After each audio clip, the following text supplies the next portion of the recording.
Coming up in about 15 minutes, high school football, Alabama's after the game coming up. Jon Holder, I'm here with Gerhard Mathangani, Coach Michael Short. First round of the Alabama High School Athletic Association state football playoffs. Some shockers from around the state. Some teams in East Alabama did well. The season ended tonight. We will have the scores of all the games here in East Alabama, highlights of games from all across East Alabama, and we'll have every score in the state of Alabama. We'll fill out the brackets, get you set for the second round of the playoffs, awards, and much more, all coming up on High School Football Alabama after the game, streaming live on Facebook and YouTube all the way until midnight tonight. We will cover the Alabama High School Athletic Association state football playoffs like no one else, all coming up in about 15 minutes live right here on Facebook and YouTube.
It's a football Friday night, high school football, Alabama. After the game, Jon Holder, Gerhard Mathangani, the coach Michael Short, here on the football Friday night presented by the Calhoun County Commission. We're just going to be honest with you folks, we're late in getting on. The reason for that is the Gremlins apparently didn't go home at Halloween. They are back in full force with us here at our RMC Media Center at Parker Memorial Baptist Church in Anniston. We're getting those gremlins squashed. We're getting them run out of here. And we hope we're going to have everything back to normal here in just a few moments. But we are here with you with high school football Alabama after the game. We're going to begin. We normally begin with scores. We're going to kind of preempt that, so to speak, and jump right into highlights tonight. A lot of big games going on across East Alabama and around the state. It was not a good night, we can tell you, for Calhoun County teams, as we will tell you that Piedmont won, Anniston won, Jacksonville won. Right. Everybody else in Calhoun County is out. That was kind of the theme around the region tonight. We had a lot of teams that lost tonight. Wadley lost. Randolph County lost tonight. Raglan lost tonight. Yep. So some upsets there. We're going to begin tonight, though, by taking folks to one of the places where Calhoun County was successful and where East Alabama was successful tonight, and that's where my crew was, the Field of Champions at Piedmont. Piedmont taking on a 3-7 Oatman team. So Gerhard, defending state champions against a 3-7 team, the defending state champion playing at home. You kind of know what the outcome's going to be. No shockers tonight at the Field of Champions in Piedmont. It's one of those situations where you knew going into this game that if Piedmont took care of business, they would be able to go. And as defending state champions, it's exactly what they did. And Coach Steve Smith is really, really good about keeping his team focused. I mean, you mentioned the 3-7. That's not lost on anybody that Oatman's not as good of a team as Piedmont is, but you still got to go out there and execute. And Piedmont did just that over at the Field of Champions.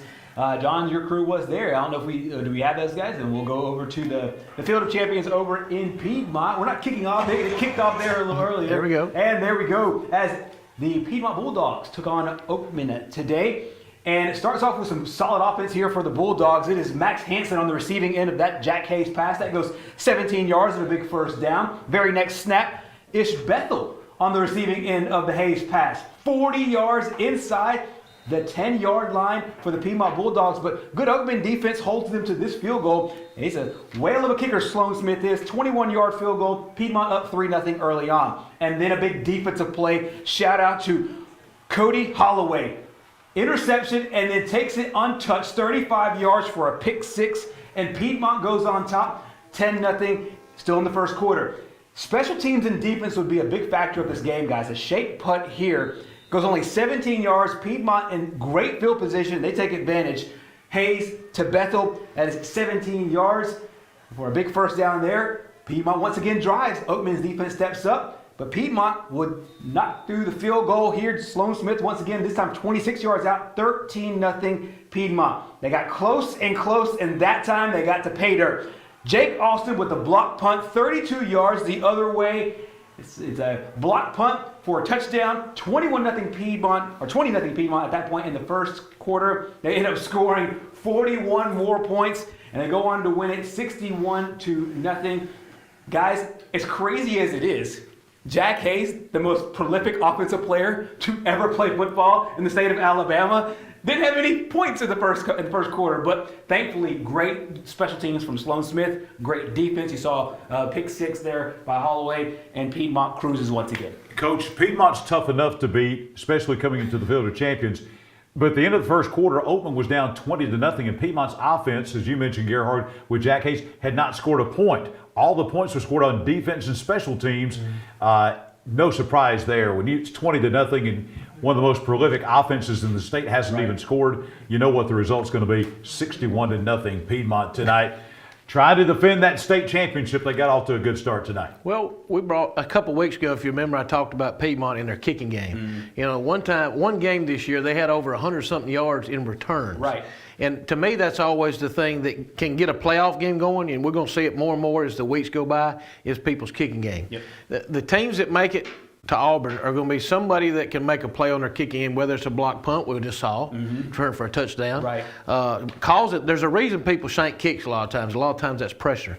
So to me, Piedmont has always done a great job in their kicking game, and it always gives them a chance, especially in big playoff games. And we're going to see that more and more as the weeks go by in the playoffs. And one of the things, too, that Piedmont, I guess, didn't go their way tonight was when they got the news that J.B. Pennington at home had lost to Colbert County of Leeton. That was bad news for Piedmont fans because the Bulldogs were maybe counting on being at home next week. Instead, they've got to go to Manley Stadium in Leeton to take on Colbert County, about a 3-hour drive north.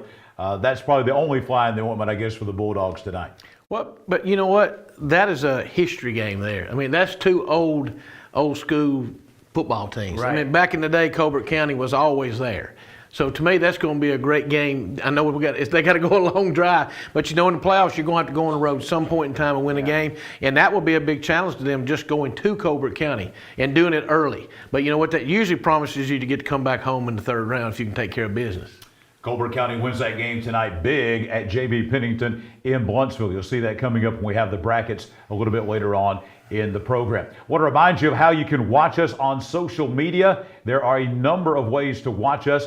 Watch the show first and foremost on YouTube at High School Football Alabama. You can also watch us on Facebook at High School Football Alabama. HighSchoolFootballAlabama.com also has a lot of information about local high school football there. And of course, during the week on Facebook at High School Football Alabama, you'll see a lot of live shots. We had a live shot from Piedmont tonight. And you'll see a lot of our award winners and things like that, upcoming guests on the show, all of that on Facebook at High School Football Alabama. Awards to remember. Speaking of all the awards, we give out plaques, we give out trophies, and a lot of those plaques and trophies, all those plaques and trophies, as a matter of fact, come from Awards to Remember. Go to awardstoremember.com. They got a great selection. They're one of the top 10 awards dealers in the entire Southeast in Calhoun County, right there on Alabama Highway 144 in Ohatchee. Check them out. They have our Tough Guy Player of the Week trophy, or I should say Team of the Week trophy, and of course our Farmers and Merchants Bank plaque that goes to our Player of the Week. We presented both of those at Oxford today, and we will see some video of that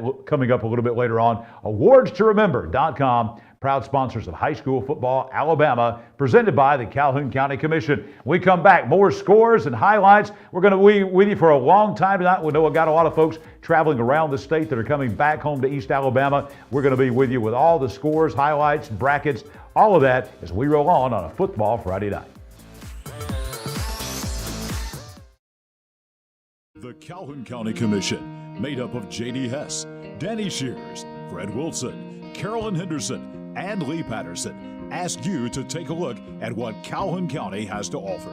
Beautiful parks, neighborhoods, recreational facilities, historic sites, and museums. Our citizens enjoy a high quality of life and strongly support the arts. If you are considering expanding or starting a new business, take a look at what Calhoun County has to offer. You will be glad you did.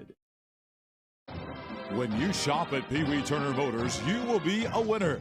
As lifelong supporters of East Alabama athletics, we at Pee Wee Turner Motors would like to invite you to check out our quality inventory of trucks, cars, and SUVs at PeeWeeTurnerMotors.net. We always guarantee credit approval and look forward to serving you and your family at Pee Wee Turner Motors on Quintard Avenue, Anniston.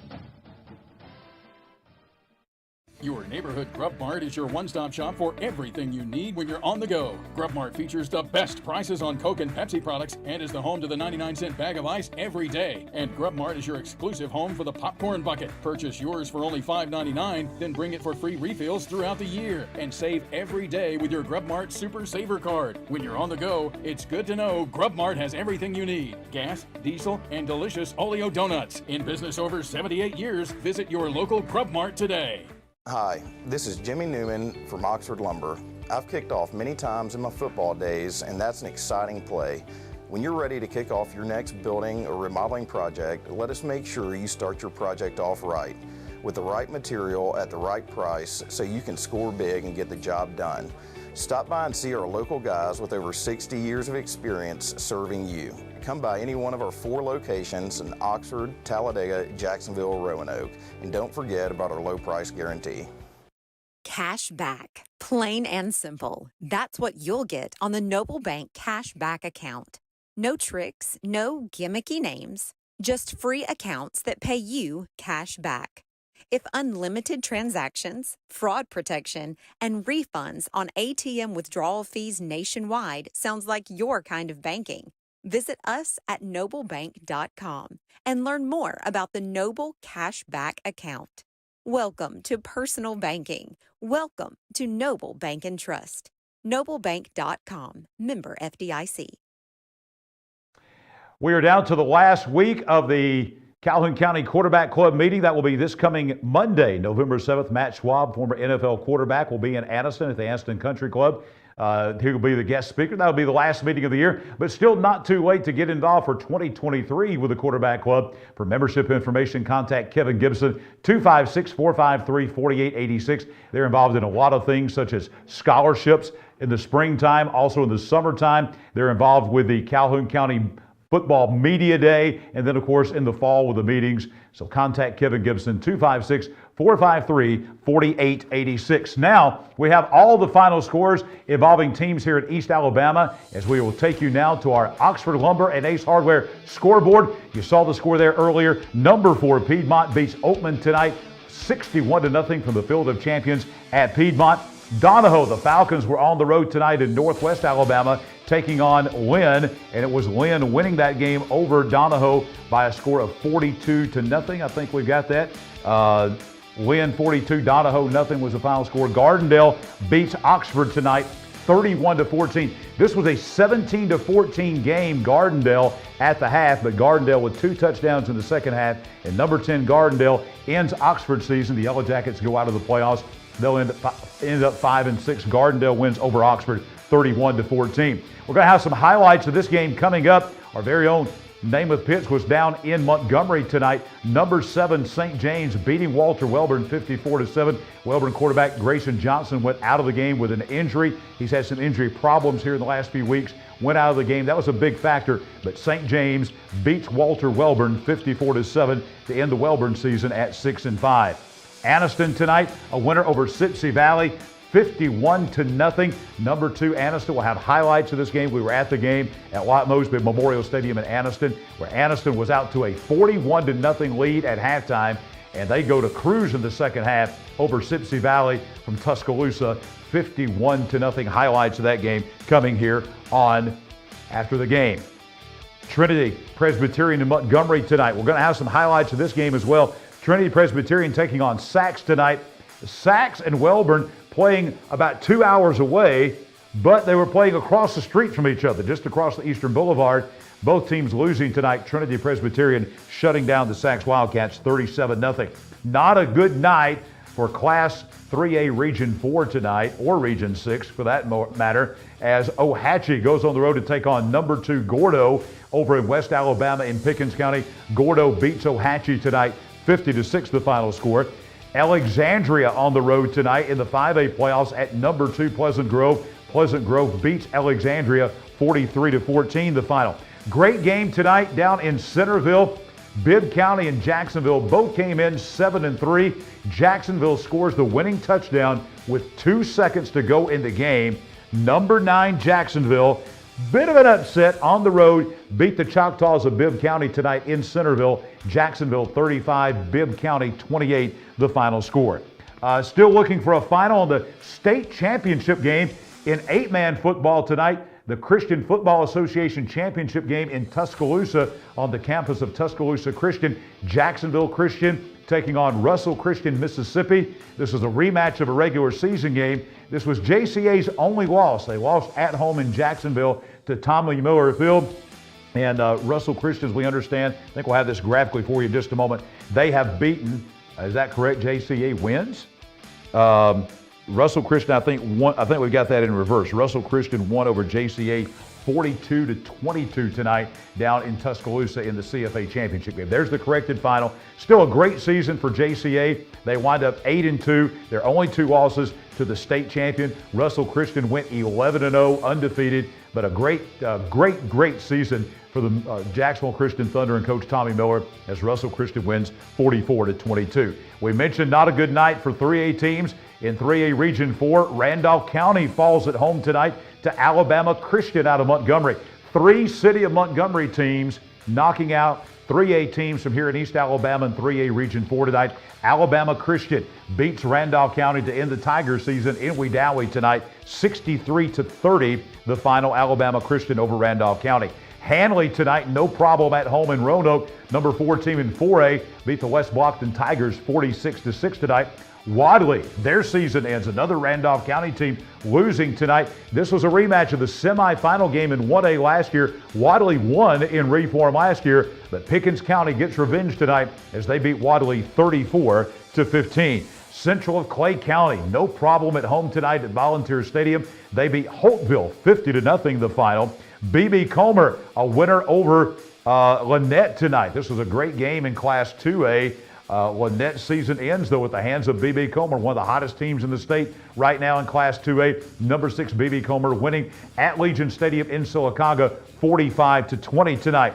Munford had the lead. Munford, a valiant effort tonight, playing against heavily favored American Christian in Tuscaloosa, but the Lions fall. American Christian scores late to beat the Munford Lions 16-13 in the 4A playoffs in Tuscaloosa. Moody wins tonight. They had a tough battle with Jasper tonight over in Moody. Number 6 in 5A, Moody goes to 10-1 with a 29-21 win over the Jasper Vikings.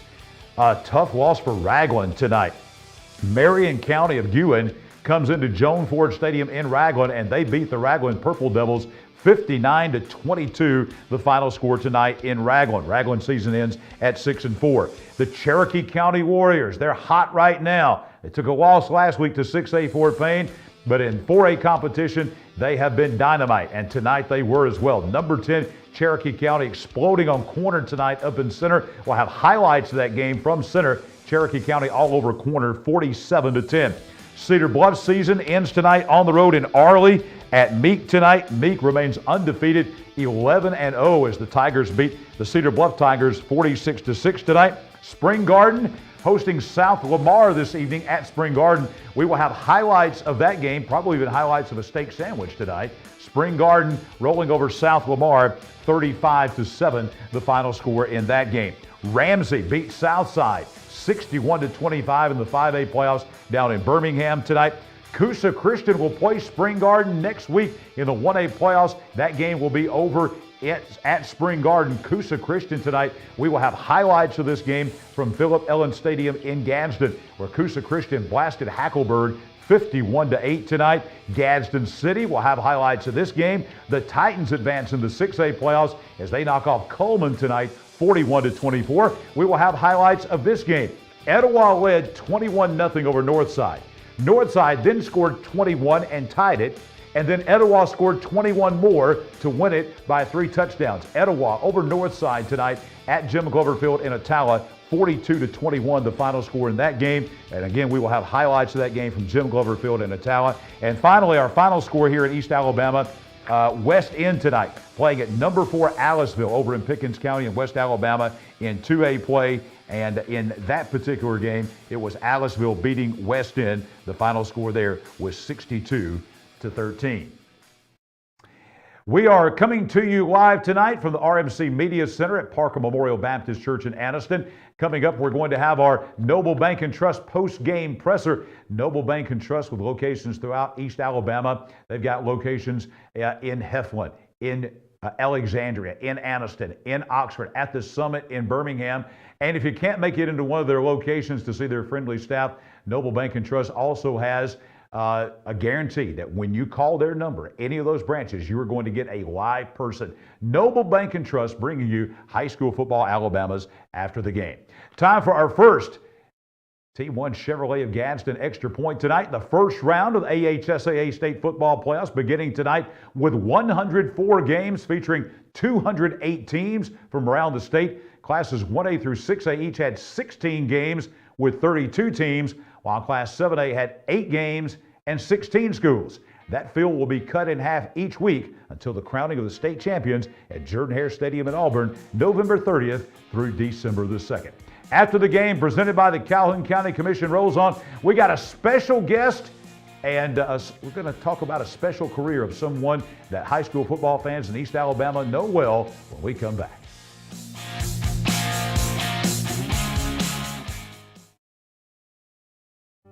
My dad taught me to fish right here years ago. But when an old sports injury started slowing him down, I knew we'd need to search for the latest procedures in knee and hip replacement. with physical therapy tailored to his needs, a dedicated team of doctors and nurses, and he'd want a fast recovery time. So where'd he find all that? Right here at RMC.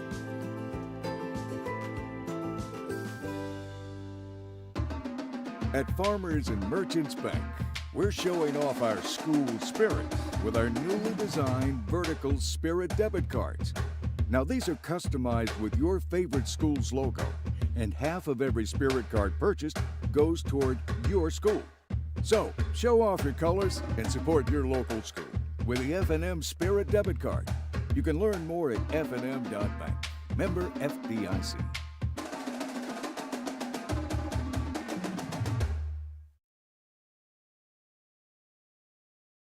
Aniston Orthopedics continues to provide a legacy of outstanding sports injury care on and off the field, keeping our players in the game. Aniston Orthopedics offers our Saturday morning sports injury clinic from 8 to 10 a.m. throughout the high school football season. Aniston Orthopedics also offers full-service physical therapy and occupational therapy departments. To learn more, visit our website at www.anistonortho.com. Aniston Orthopedics, located in the Tyler Center adjacent to RMC. Your home is a reflection of you, whether that's classic, farm style, or something unique. We at Ted's Carpet and Floor understand that, and we'll help you through the selection, finance, and installation process. We have an extensive selection of designer tiles, carpet, laminate, and hardwood. Let us help you choose the perfect granite or quartz to customize your kitchen or bathroom. We offer free in-home measurements, estimates, and design consultations. Ted's Carpet and Floor, your style, our passion. Hi, this is Kevin Riggin, General Manager here at Team One Chevrolet in Gadsden, and your local Chevy guy. I want to buy your vehicle today. Let me put an offer on your car and pay you right on the spot. I can get you in a new vehicle or put the cash in your hand for your vehicle. Either way, we can make you a great deal. Bring your vehicle to me here at Team One Chevrolet in Gadsden, home of the best people, the best service, period, and the most money for your ride.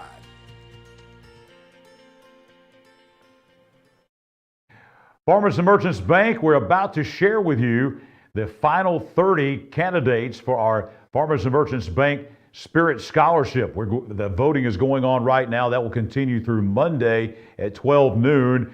Farmers and Merchants Bank, all across East Alabama, they have given away just in the last several years $20,000 in scholarship money. They're about to open a new location in Center in Cherokee County, a new branch that will be opening there very soon. Farmers and Merchants Bank with the Spirit cards. They've got the new vertical cards there that you can get from every high school in Calhoun County plus Spring Garden. They're going to expand those cards in the next year or so into Cherokee County. Farmers and Merchants Bank bringing you not only our Player of the Week, but also our Spirit Scholarship. So the voting has been going on for about a week right now. All the schools in Calhoun County plus Spring Garden. Here's the Spirit Scholarship Fan Favorite Contest. We're down to our final 30. They'll all get a gift card each from Farmers and Merchants Bank. And then 2 athletes chosen by you. You go to High School Football Alabama's Facebook page and you vote between now and Monday. All you have to do is like the picture of the athlete that you want to vote for, total popularity here, and then we will have those 2 athletes, 1 male, 1 female athlete, that will join us here next Friday night, November the 11th, for the scholarship presentation. We will announce the winner. Here are the top 30 nominees now, the top 32 from each school, 1 male, 1 female from each school in East Alabama. We begin with Jacksonville. Female candidate, Robin Thomas, and the male star is Mason Terrell. From Spring Garden, the female is Kaylee Kirk, also Matthias Williams. From Faith Christian School, Joel Tillery, and also Eli Mitchell. Representing the Piedmont Bulldogs, Jenna Calvert, and Jake Alston, who had that big touchdown tonight on that block punt. For Weaver, Denia Brown, and Anthony Usry. From the Oxford Yellow Jackets, we've got Justice Woods and Curtis Sanders. Representing the Alexandria Valley Cubs, you see Lauren Weber there, and also Deshaun Foster. From White Plains High School, Kristen Rose, and also Dalton Faulkner. The Ohatchee Indians, represented by Hannah Fitch, and also Chris Ferguson. From the Sacs Wildcats, Abigail Ramirez and Trent Hopkins. Representing the Jacksonville Christian Thunder, Kara Grace and Braxton Brown. From Pleasant Valley High School, their final 2 candidates, Macy Roper and Zeke Curvin. Walter Welborn High School, Delana Stevens and their quarterback, Grayson Johnson. The Donahoe Falcons, their female candidate is Sarah Wagner. The male nominee is Lucas Elliott. And the Anniston Bulldogs, Amari Fields, you see Amari there, and also Kevin Cole. Again, you can go even right now to High School Football Alabama's Facebook page, like the male, like the female athlete that you want to vote for. And then Monday at 12 noon, the voting will close. We'll announce the winners of those $1,500 apiece scholarships. That's $3,000 total right here on After the Game next Friday night on Veterans Day. Back here on After the Game, presented by the Calhoun County Commission, Coach Michael Short joins us at this time. And this is a guy that you may not recognize without a white hat on. Jimmy Buckaloo is a longtime official here, a white hat official. What that means, he's the head official, the top guy, has been for many, many years. 42 years of officiating here in East Alabama. But last Friday night, the Oxford-Jacksonville game, appropriately enough, Jimmy, after 2 Calhoun County schools playing each other, we wanted to bring you on and just kind of recognize you and say congratulations on 42 years of, hey, if you're a referee, you are sacrificing. Thank you very much. 42 years of sacrifice for our young people here in East Alabama. I enjoy it every year, every game. How long had this been in the works? Because I was a little bit surprised. You told me on the sideline before the game last week down at Oxford, you said, you know, John, this is it for me tonight. And I was a little bit surprised. How long has this kind of been on your mind? Well, I've had numerous health problems. I've had 4 back surgeries. I had my hip replaced last year, and had lymphoma cancer, and it's just wear and tear on my body. So I know when it's time to leave. I wasn't going to hang around and fumble around, you might say. But 42 years of putting up with coaches, yeah, too. But just tell us about the relationship between coaches and I refereed the games that he played in. That he played in. He did. Yeah. The relationship between coaches and referees. A lot of times, I think the general public that's not really deeply involved with high school football, they may have a misconception there. On Friday nights in the heat of the battle, it seems like it's adversarial. But what I see and witness, I think you'll agree with this, is there's a lot of respect there both ways, I think. You have to remain calm and cool and remember where you're at. That people are watching you. People are depending on you to get it right. Relationships, they go back, like I say, to when he was playing, and I remember when he played. And there's dozens around this area that I fall in the same situation with, that I've known them since they were teenagers. I'm 74 years old. I've been around a long time, and thank God. And but relationships are everything. I love to go to a school that I know nobody. Yes. But I also love that camaraderie that I get from the coaches that I've known over the years. It's something that builds from year to year. Sure, you have problems, but a coach knows that you're out there giving it your all. And they depend on you to get it right. I, as the white hat referee, depend on the other 5 or 6 guys on the field with me to get it right. And we do generally most of the time. There are those times that, Coach, you know, there are those times that that you have a little slip up, but you work through it. You can see that every Saturday in college football. And coaches make mistakes too. It's not just the officials. Coaches make mistakes. Coach, you know about coaches, you make the wrong call sometimes. You don't call the right play. You maybe don't have the right personnel in the game. You make the wrong decision on whether to go for it or not go for it.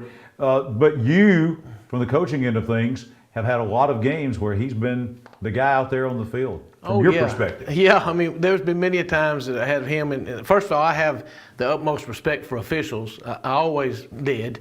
And I always have, and tried to let them know that. And he's right when he says relationships, because if you, as a coach, the best thing you can do with an official is get a relationship with him. and it makes, when you start the game, you got a good idea that how the game's going to go. He's going to give you his best, and I'm going to give him my best. And, you know, yeah, we've made mistakes, and I know sometimes before I've had officials look at me and go, Coach, what kind of play was that you called? I said, I don't know. I said, it was awful, wasn't it? But over the years, the one thing I could always get with Buck here was you always knew he was going to give you his best. And he loved the game. And you know when someone loves the game, then they're going to give you their best. And you know, when you got that, then that's all you can ask for out of an official. If they're giving you everything they got, then you can't ask for nobody any more than that. Jimmy, we talked about officials and we talked about coaches, but this whole thing is about players. So, the relationship with the officials and the players during the game, because there's a lot, people don't know from the stands, but if you're down the sideline, there's a lot of communication going on between players and officials. I remember when Quan Alexandria was playing at Oxford and he tore his knee up. It happened about 10 feet in front of me. I heard the knee pop. And I knelt down with him and I looked at him and I knew that it was pretty bad. And he was shedding a tear, and I told him just to lay still. Everything's going to be okay. It turned out pretty good for him, didn't it? It did. Yeah. He's made a few coins. The players, if you talk to them and they respect you, you got to respect them back. It's just like between the official and the coach. Don't be overbearing with them. Talk to them like you would your son. And I've done that, and I think I've had a pretty good rapport with most of them. And it's not just players. I mean, the players that I've known and I've coached, a lot of them still come back to me and they'll mention names. They don't just say that white hat. I mean, they'll mention Mr. Name, and a lot of them will call Mr. Buckaloo. They'll call him Buck because they've heard me call him that. But usually it's your referee and your umpire. Yeah. That's the guys that get the most relationships because they're the closest to the game. Right. And I've had, over the years, I've had a lot of my kids come back and I always would mention certain umpires, certain referees as being their favorite because they felt like they were always personable to get around. They just, because most officials want to go to the game, they want to not be seen. They don't want to be seen at all. But those that are real personable, that's the ones that the players remember also. Obviously, Jimmy, before we let you get out of here, and I know this will be the hardest question I'm going to ask you all night, but after 42 years of this, give me a top memory or two, a moment or a game that sticks out to you. Clay Bowl. Coach mentioned this today. I was going there here in a minute. I called several of them. I called the last one. But something funny that we always talk about is it was not the last bowl, but it was maybe 2 or 3 years before. It was close to a first down. And we were at Ashland down on the far end where, it drops off. Yeah, and my linesman marked the ball, and I thought, God, this is going to be close. This was the opening drive.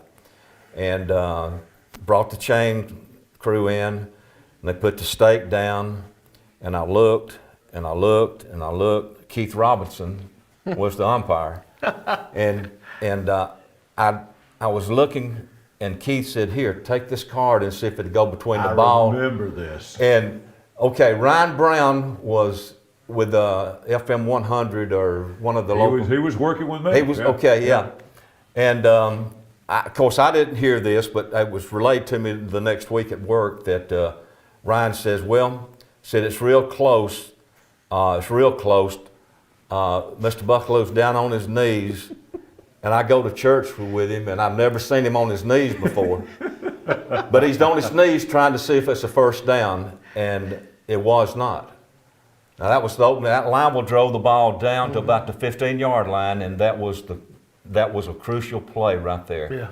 I just, you look and you look, it is or it's not.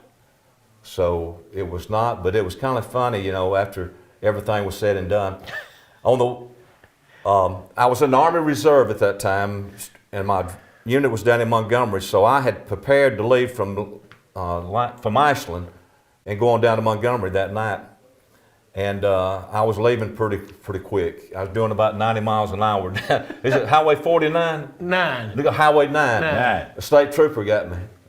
And he walked up to the car and he shined his light in there and he said, "Mister, you sure are in a hurry." And he looked real hard, and he said, what kind of shirt you got on? Hey, yeah, you a ref? I said, yes, sir. He said, you just call that ball game up here? And I said, yeah. And he said, get out of town. Go. And I left. Let me give you one, and I know you mentioned it, but Coach Herron, Chris Herron, Right. has told me this past Tuesday, he said that Mr. Buckaloo, I call him Buck, had called the last Clay Bowl.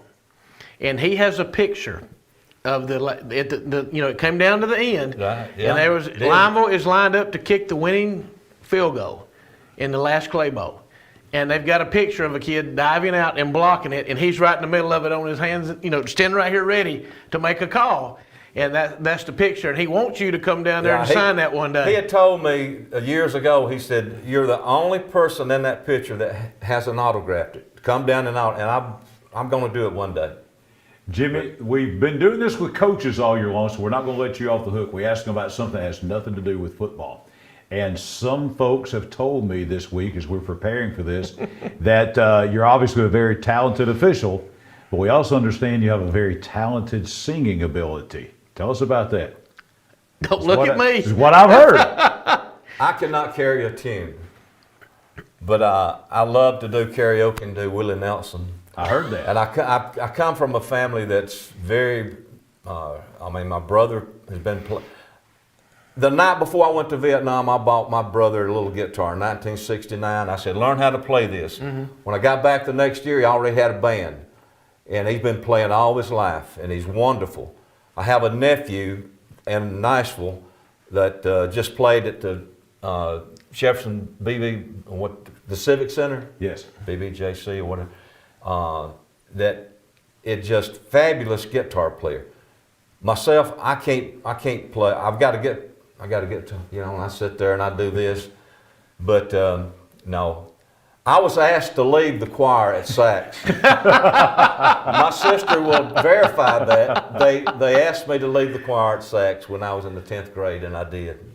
Well, I want to tell you this. We get to do what we do because of the many, many, many people out there in this world that sacrificed. And I appreciate your sacrifices that you made for high school football, for sports in general, but for our country. The first game I ever refereed was in Vietnam. Wow. Guys I had a toe problem, had my toe almost cut off, and I couldn't walk, and I got out and started playing football, and they needed a referee. They needed somebody and they were playing a two-hand tackle. Yeah. I'm sure there's a lot of tackling. And I didn't have a whistle.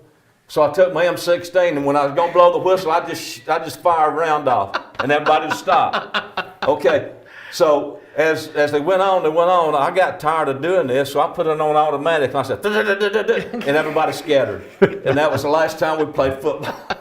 We'll never top that story. Never. Jimmy Buckaloo, thank you so much for being with us. Thank you. Thank you for Coach. all the great years of officiating and sacrificing for high school athletes. Thank you for joining us here on our Noble Bank and Trust post-game presser. When we come back, more of high school football Alabama after the game. We've got brackets. We're going to take you 1A through 7A with every score in the state of Alabama. Tons of highlights. We're just getting started on highlights as we roll on a football Friday night.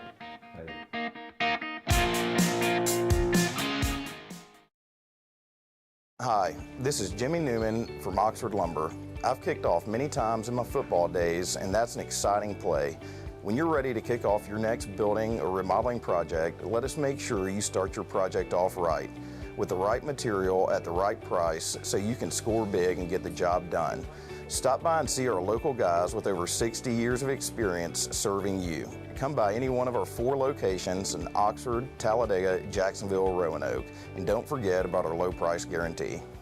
Your neighborhood Grub Mart is your one-stop shop for everything you need when you're on the go. Grub Mart features the best prices on Coke and Pepsi products and is the home to the 99-cent bag of ice every day. And Grub Mart is your exclusive home for the popcorn bucket. Purchase yours for only $5.99, then bring it for free refills throughout the year. And save every day with your Grub Mart Super Saver card. When you're on the go, it's good to know Grub Mart has everything you need. Gas, diesel, and delicious Oleo donuts. In business over 78 years, visit your local Grub Mart today.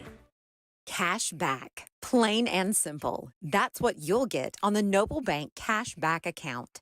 No tricks, no gimmicky names, just free accounts that pay you cash back. If unlimited transactions, fraud protection, and refunds on ATM withdrawal fees nationwide sounds like your kind of banking, visit us at noblebank.com and learn more about the Noble Cashback account. Welcome to personal banking. Welcome to Noble Bank and Trust. noblebank.com, member FDIC. There's a lot to think about when you're having a baby. Colors of the nursery, names, and most importantly, where to deliver. We want a hospital that gives families a more personalized birthing experience. With a compassionate team of doctors and nurses, and a hospital where my baby and I can instantly bond with all the comforts of home. So where do we find all that? Right here at RMC, the first designated baby-friendly hospital in Alabama. Aniston Orthopedics continues to provide a legacy of outstanding sports injury care on and off the field, keeping our players in the game. Aniston Orthopedics offers our Saturday morning sports injury clinic from 8 to 10 a.m. throughout the high school football season. Aniston Orthopedics also offers full-service physical therapy and occupational therapy departments. To learn more, visit our website at www.anistonortho.com. Aniston Orthopedics, located in the Tyler Center adjacent to RMC. Back on high school football, Alabama after the game presented by the Calhoun County Commission. Let's tell you about the folks at Ted's Carpet and Floor. Really got to know these folks very well over the last few months, not only with doing work for me as I've talked about here, but just getting to know a lot of their employees as we go out and do Team of the Week presentations. Great folks with a great product. They do free estimates. They do the best quality work. And the best folks you're going to find. There is truly no other way to go for your carpet and floor needs in East Alabama than Ted's Carpet and Floor. Speaking of those fine folks, we join Ted's again today at Oxford High School. You see Sam Adams there, the head coach of the Yellow Jackets, leading the Jackets into the Oxford Sports Arena for their pep rally, getting ready for the big game with Gardendale today, as we were there to not only present the Team of the Week and those Aniston Orthopedic score shirts to the Yellow Jackets today. You'll see me right there. We got those score shirts that we're presenting. You see the Ted's cheerleaders standing by over there as well, pumping the crowd up before a packed house at the sports arena today. Great pep rally down there with the Oxford High School marching band playing Champions in there. And also we had our Mike Henderson there, Oxford City Councilman representing Farmers and Merchants Bank. He was there to present our Player of the Week. We'll show you that a little bit later on, but thanks to Oxford for the hospitality and thanks to Ted's Carpet and Floor for presenting our Team of the Week. That was our last Team of the Week for the year, but guys, we're not done. Later on in the show, we're going to tell you how you can now choose. You'll choose the Team of the Year. We'll talk about that a little bit later on. Gary Harden, the coach, join me back here right now. Another Calhoun County team that won tonight. Yep. The Aniston Bulldogs, and no surprise there, they were playing at home against Sipsey Valley out of Buell in Tuscaloosa County, coming to town, and they ran into a buzzsaw. Guys, let me tell you, at halftime, Cam Sandlin had 397 yards passing, almost 400 yards passing. Wow. First play of the game, they threw a 90-yard touchdown pass. So by the time we got there, Gerhard, it was already 41-0, number 2 ranked Aniston. We got some highlights from the second half. One of the things that I found out really interesting was when Rico White talked about how he wanted his team to come out really strong, and they did so. John, you mentioned it. You saw the 41-0 on the scoreboard. Bears get a nice run there from John Welch. That goes for 11 yards, but the Aniston defense steps up, causes a fumble, and Aniston recovers it at the Bulldog 38-yard line. And then the very next ensuing possession here for Aniston, how about Quinn Sykes? 62 yards to the house and another touchdown for the Aniston Bulldogs. The PAT after this touchdown would be good, so Aniston takes a commanding 48-0 lead at that point. And John, you mentioned it, it's a team that we knew going into this would be focused. They had a week off in the final week of the regular season, and they rolled right into the playoffs. Every now and again you worry rust versus rest, but 51-0. They had the rest, and they were able to get it done today. They did. 51-0 scored. Cam Sandlin actually kicked a field goal in the second half for the final points there. But Coach, something Gerhard mentioned there, rust versus rest and things like that. I noticed that Coach White, he played the starters a little bit more in the second half, and the reason for that is not trying, by my estimation, not trying to run the score up or embarrass Sipsey Valley or anything like that. But look at Anniston here lately. Coach, in the last month, they've had 2 open dates, and they had Heflin was a blowout game that was over with at the half. Talladega was a blowout game, was over with at the half.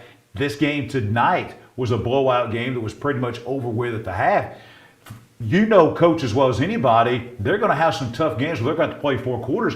But his starters haven't played 4 quarters in a month, so he's just trying to get some reps and playing time and get these guys to play in the whole game again. Well, that was the first thing that I thought of is really in this last month, in the last 4 weeks, they played twice. Right. They were off. They played Heflin. They were off. And when they played, halves, and basically. then they played tonight. Right. So he has to, the thing you got to do is you got to decide in practice, how am I going to practice? You know how you're going to practice. It's how long you're going to practice. Right. I would say probably this past week, when you watch film, that if we go out and do what we're supposed to do, we're going to win. You just know it talent-wise, especially for them right now. So usually if you got a week when you can go out and you know you're going to win, you're going to practice a whole lot harder. Exactly. Yeah. I mean, look, we can go out and practice even on Thursday for 2 hours and we're still going to beat this crew. Right. It may not happen this week, but what I'm saying is that's why he played those people a little bit longer, because they had to have some reps. They had to have some game reps. So, the big thing is he goes along. They may not this week, but they're fixing to have to start playing some 4-quarter games. Yeah. There's no doubt. And they got to be ready for that. And they've done that already this year. They've played 4-quarter games. They've done that. But again, Cam Sandlin keeps getting better and better and better. He certainly and does. For him to throw the football like he has and not be like, SEC quarterback, Right. he's going to play defense somewhere. But he has just gotten so much better at throwing the football, and then the receivers catching the ball. They are becoming a team that's going to be hard to beat. They already are. But I'm talking about at the top level. They're becoming a team that's getting harder to beat just because he can throw the football now. Basically 400 yards. People don't realize you're only playing 12-minute quarters. You're playing 6. You're playing 6 minutes less than the colleges and the pros do, and now 400 yards and a half of only 12-minute quarters. In high school football, that's pretty impressive. And as Coach mentioned, when it's a running back doing that, that can be a single person effort. When it's a quarterback doing that, quarterbacks can't catch their own passes. That means he has to have some dynamic weapons on the outside. And it looks like you can't just go to one guy, and that's in this situation. That's where Anderson's really dangerous, because they have several playmakers that can create so many mismatches on the perimeter and then burn you deep with the speed. Yeah, and the thing for them is as they go along, there's going to be usually the first round you'll see teams that play guys both ways some. Right. But as they get deeper and deeper in the playoffs, they're going to play people that don't. And they're going to have to be able to then, be able to. And something that was important tonight that a lot of people didn't realize, did y'all notice the weather and the temperature? It was hot. Oh, yeah, it was warm, exactly. There's people cramping tonight. Listen to it on the radio and we see it. So Anniston really had to work even harder in practice because they're not in game shape. But they've already played twice in 2 weeks, so it was important tonight to play them even more in a game because of that, because it don't look like it's going to be any colder next week. Right. Yeah. We had tonight, I was out at the games. There was a nice breeze that blew up in the second half at Anniston, but it was basically 70 degrees during the games, and we're here in November. We got record high temperatures coming the early part of next week, so practices are going to be kind of like they were in early September instead of what you would expect in early November. Oxford Lumber Ace Hardware, they have 4 locations to serve you all across East Alabama. They are in Oxford, they're in Jacksonville, they're in Talladega, they're in Roanoke, and they have great people that will service you, professionals and experts in every aspect of home improvement. Whether you're building a house, whether you just got a small project, anything in between, they'll take care of you with quality products, name brand products, everything you need for home improvement. Check out the folks at Oxford Lumber and Ace Hardware, bringing you the Oxford Lumber and Ace Hardware scoreboard. We'll go back to that scoreboard coming up a little bit later on as we roll on a football Friday night.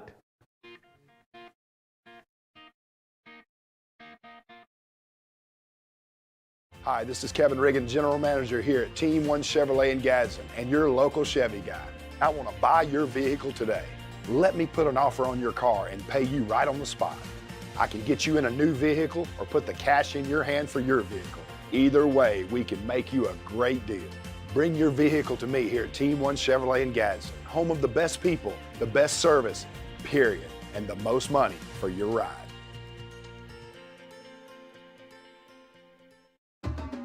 At Farmers and Merchants Bank, we're showing off our school spirit with our newly designed vertical Spirit debit cards. Now these are customized with your favorite school's logo, and half of every Spirit card purchased goes toward your school. So, show off your colors and support your local school with the F&M Spirit debit card. You can learn more at fnm.bank. Member FDIC.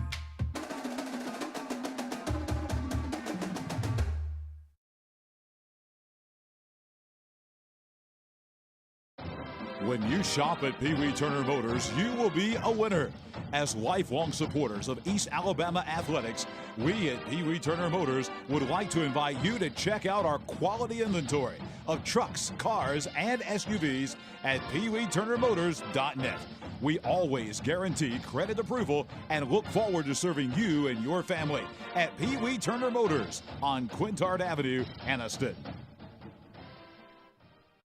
The Calhoun County Commission, made up of J.D. Hess, Danny Shears, Fred Wilson, Carolyn Henderson, and Lee Patterson, ask you to take a look at what Calhoun County has to offer. Beautiful parks, neighborhoods, recreational facilities, historic sites, and museums.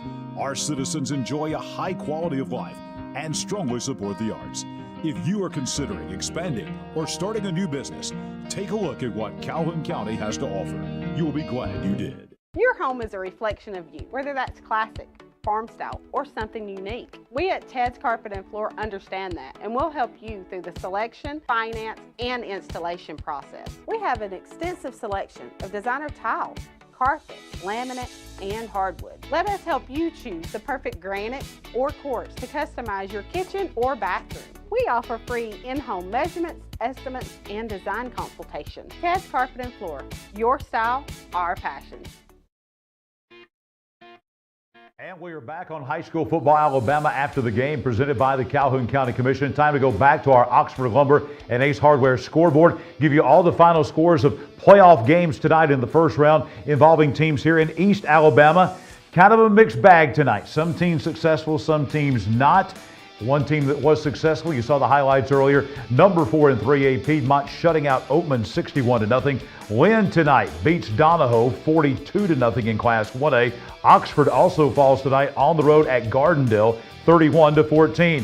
Welborn, a loser tonight at St. James 54-7. Highlights of that game coming from Montgomery. You just saw highlights of Anniston's 51-0 win over Sipsey Valley tonight. Sachs fell tonight to Trinity Presbyterian. We'll have highlights of that game coming from Montgomery. Trinity wins 37-0. Ohatchee, another 3A team in Calhoun County, falling tonight at number 2 Gordo 50-6. Alexandria in 5A, they lost tonight at Pleasant Grove 43-14. Jacksonville won tonight. The Golden Eagles on the road scored with 2 seconds to go in the game, and they beat the Bibb County Choctaws 35-28 down in Centerville tonight. Congratulations to the Golden Eagles. Great season for JCA, but they fell in the state championship game tonight, suffering only their second loss of the year. Both came to Russell Christian out of Meridian, Mississippi. Russell beats JCA tonight 44-22 in that championship game in Tuscaloosa. Randolph County, another East Alabama 3A team that fell tonight. They lost at home to Alabama Christian, another Montgomery team, knocking out a team from here in East Alabama 63-30 ACA over Randolph County. Hanley wins tonight at home in Roanoke. They beat West Blockton 46-6. Wadley fell. They will not be going back to the Super 7 this year. Pickens County gets revenge for a semifinal loss last year. They played again in reform tonight. Pickens County wins it 34-15. Central Clay County, no problem with old region foe Holtville. They beat the Bulldogs tonight at Volunteer Stadium 50-0.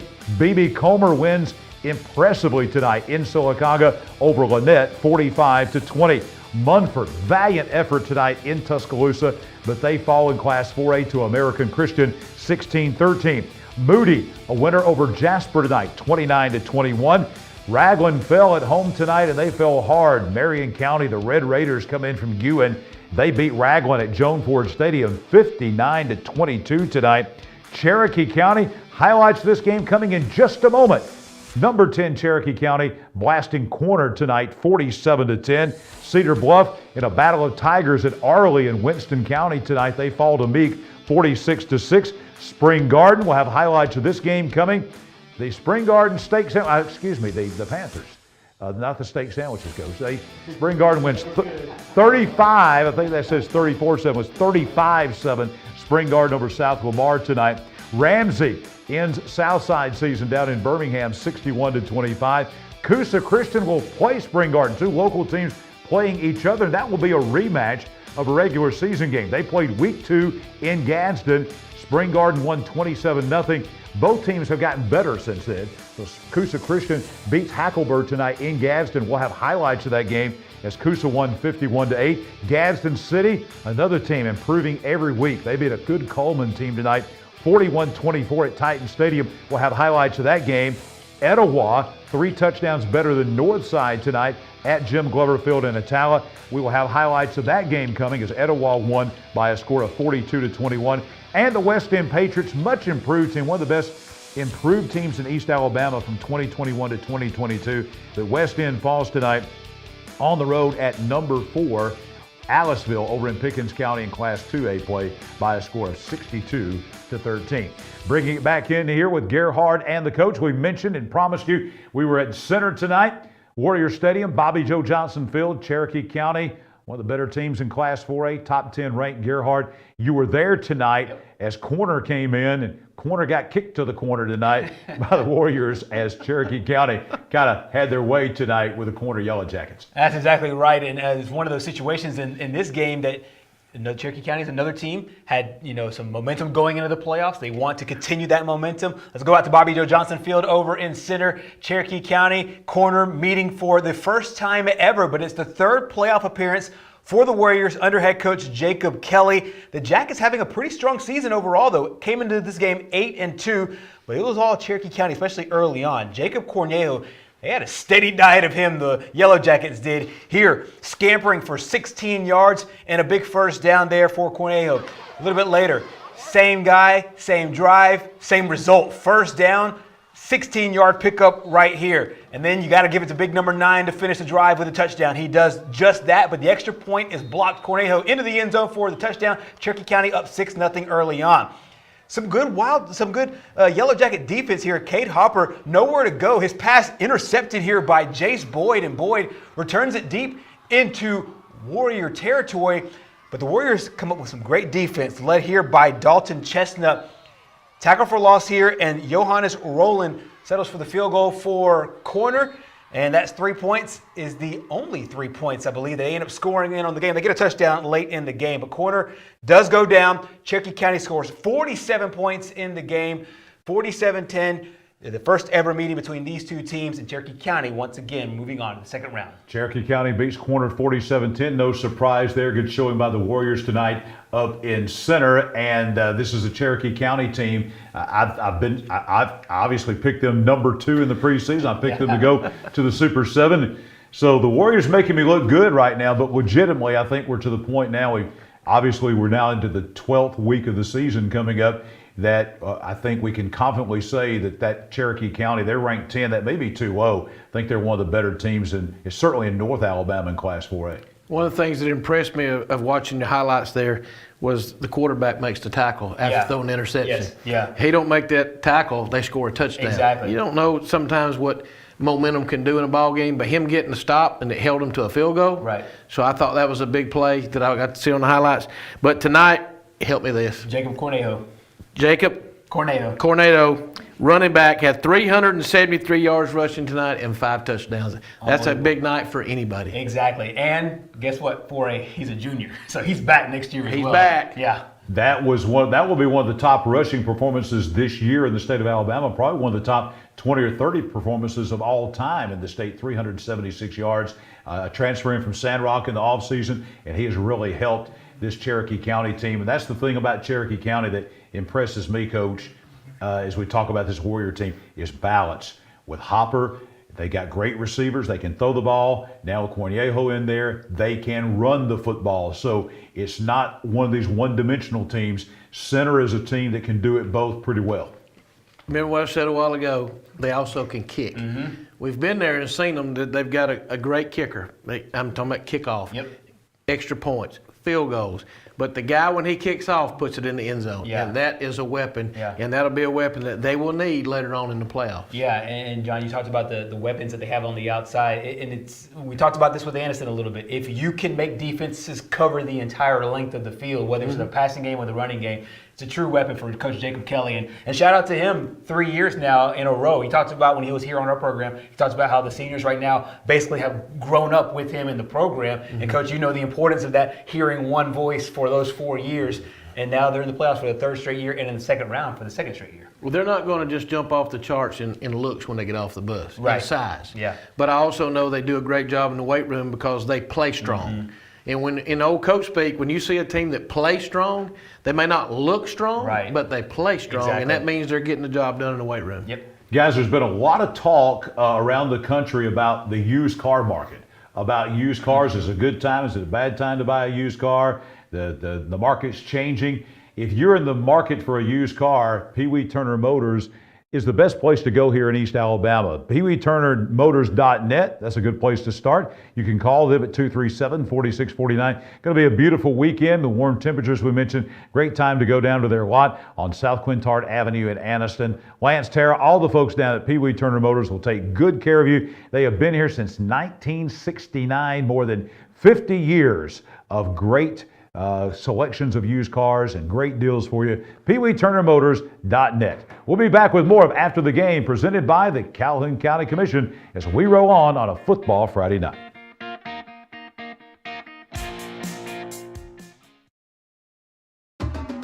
At Farmers and Merchants Bank, we're showing off our school spirit with our newly designed vertical Spirit debit cards. Now, these are customized with your favorite school's logo, and half of every Spirit card purchased goes toward your school. So, show off your colors and support your local school with the F&M Spirit debit card. You can learn more at fnm.bank. Member FDIC.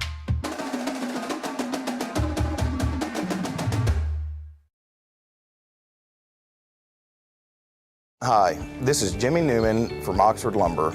I've kicked off many times in my football days, and that's an exciting play. When you're ready to kick off your next building or remodeling project, let us make sure you start your project off right, with the right material at the right price so you can score big and get the job done. Stop by and see our local guys with over 60 years of experience serving you. Come by any one of our 4 locations in Oxford, Talladega, Jacksonville, Roanoke, and don't forget about our low price guarantee. The Calhoun County Commission, made up of J.D. Hess, Danny Shears, Fred Wilson, Carolyn Henderson, and Lee Patterson, ask you to take a look at what Calhoun County has to offer. Beautiful parks, neighborhoods, recreational facilities, historic sites, and museums. Our citizens enjoy a high quality of life and strongly support the arts. If you are considering expanding or starting a new business, take a look at what Calhoun County has to offer. You will be glad you did. I can't imagine life without Gwen, but we came dangerously close. I was having chest pains. Luckily, there was a hospital nearby that quickly discovered one of her arteries was 100% blocked. A hospital with life-saving technology and the latest in cardiac treatment, with an experienced team of doctors and nurses focused on fixing Gwen's heart. What hospital had all of that? It was all right here at RMC.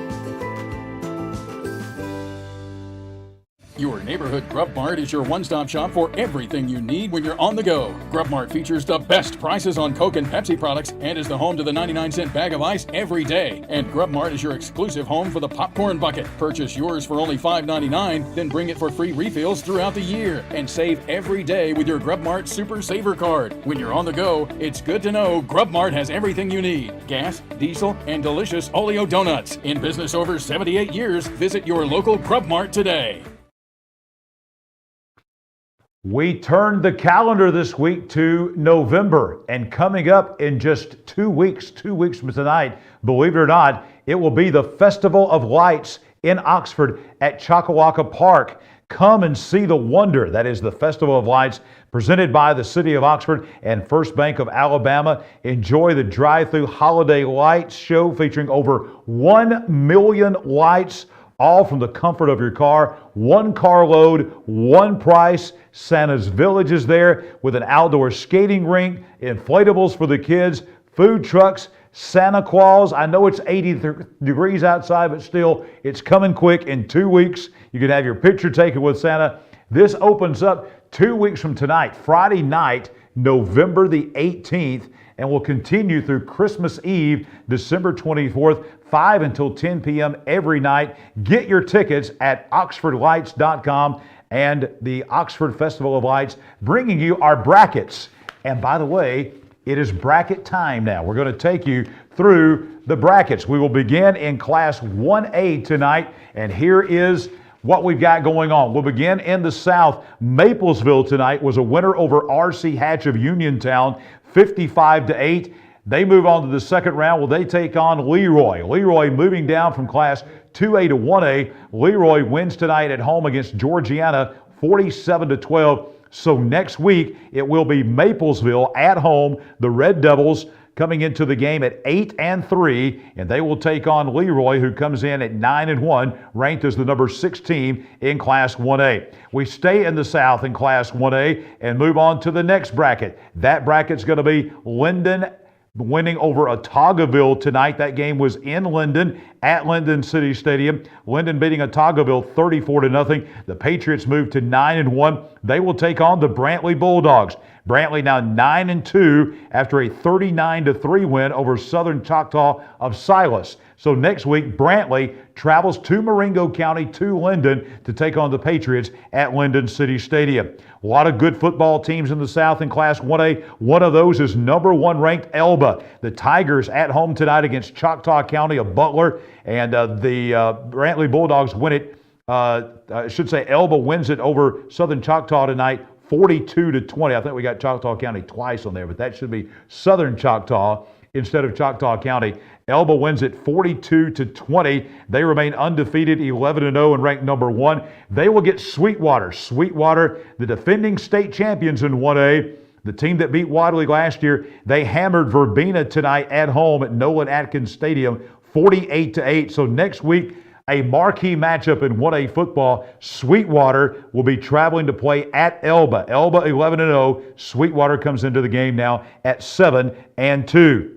Our final game in the South next week will be Milry and Lochapoka. Milry tonight, one of the surprise teams in the South. Milry ranked number 4 in the final ASWA poll. They're now 10-1 after beating Florala in a battle of Wildcats tonight down in Washington County at Milry. Milry 55, Florala 7 tonight. Lochapoka just got by Keith of Orrville. Lochapoka playing at home tonight in Lee County, just outside of Auburn. Lochapoka beating Keith 28-24. Next week, it will be Lochapoka, now 9-1, taking on 10-1 Milry. That game will be down in Southwest Alabama in Milry. Now, in North Alabama, in Class 1A, Cedar Bluff, the team that we had here in studio last week, Battle of Tigers. They went to the shores of Smith Lake tonight. From Weiss Lake to Smith Lake, Cedar Bluff loses tonight to undefeated Meek. Meek ranked number 7 in the state in 1A. They are now 11-0. They beat Cedar Bluff 46-6. Pickens County, as we mentioned earlier, knocked off the Wadley Bulldogs 34-15 tonight in Reform in a battle of, there was a rematch of the 2A semifinal game, or the 1A semifinal game last year. So now Meek and Pickens County play next week. Should be a great game. That will be in Arley, in Winston County at Meek. Meek 11-0. Pickens County is 8-3. Staying in the north, number 8 Valley Head beat Phillips of Bear Creek tonight up at Tiger Stadium in Valley Head 61-20. They will get Marion County. Marion County came to Ragland tonight, beat the Purple Devils 59-22. So Valley Head goes from Northeast Alabama to West Alabama as they'll go to Guin to take on the Marion County Red Raiders. Marion County comes in with a mark of 8-3. Valley Head moves to 10-1 with that win tonight. An all-East Alabama matchup next week at Jason Howard Field at Spring Garden. Spring Garden tonight beat South Lamar out of the Garden. Highlights of that game still to come on after the game. Spring Garden beating South Lamar out of Millport 35-7. Coosa Christian tonight in Gadsden will also have highlights of this game. They beat Hackleburg 51-8. Next week, another rematch. These two teams played a non-region game at Gadsden at Coosa Christian at Philip Ellen Field in week 2. Spring Garden won that game 27-0. Now the rematch next Friday night. That game will be at Spring Garden at Jason Howard Field. And the final matchup in North Alabama in Class 1A will feature Lynn and Addison. You'll have Lynn beating Donahoe tonight 42-0, knocking out the Falcons over at Lynn. Lynn now goes to 10-1. Addison tonight was a winner over Appalachian. Close game over in Winston County. Addison wins the game 8-6. So next week, short drive. The two schools just a few miles apart. Addison will be traveling to play at Lynn. Lynn now 10-1. Addison goes to 9-2. By the way, Spring Garden 10-1. Coosa Christian 7-4 after their wins tonight. We're going to take you now to Class 2A, I believe, and look at the Class 2A brackets tonight. Again, we will begin in the South where B.B. Comer beat Lynette 45-20 tonight. That game was being played at Legion Stadium in Sylacauga, 45-20, the final score in that game. And they will get Wicksburg. Wicksburg was a winner over J.U. Blackshear tonight. That game was played at Uri down in West Alabama and Monroe County. Wicksburg wins it 34-7. So next week, unfortunately for Adam Fawcett and the B.B. Comer Tigers, they've got to make the long road trip all the way down to Houston County on the Florida border out outside Dothan to take on the Wicksburg Panthers. B.B. Comer now 9-2. Wicksburg only 6-5 with that win over J.U. Blackshear tonight.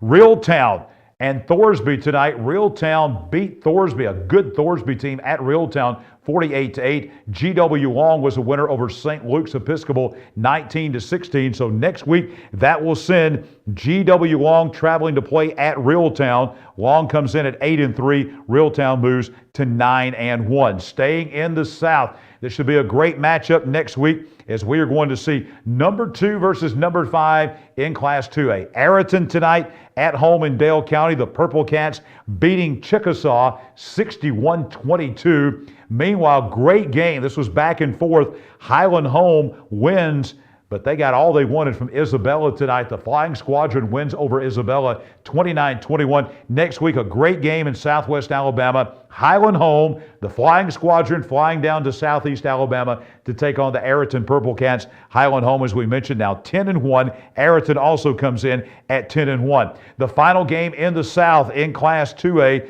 Clark County are defending 2A state champion. They won at home tonight in Grove Hill, beating Cottonwood 27-7. Look at this great game tonight. This was back and forth and back and forth. Vincent pulls it out at home over Luverne, 36-35. So next week, I think this is going to be a great matchup. Vincent will make the trip from Shelby County to Grove Hill to take on defending state champion, the Clark County Bulldogs. Clark County only 6-5, but they played a rugged schedule. Vincent comes in ranked number 7 in the state. They are now 10-1.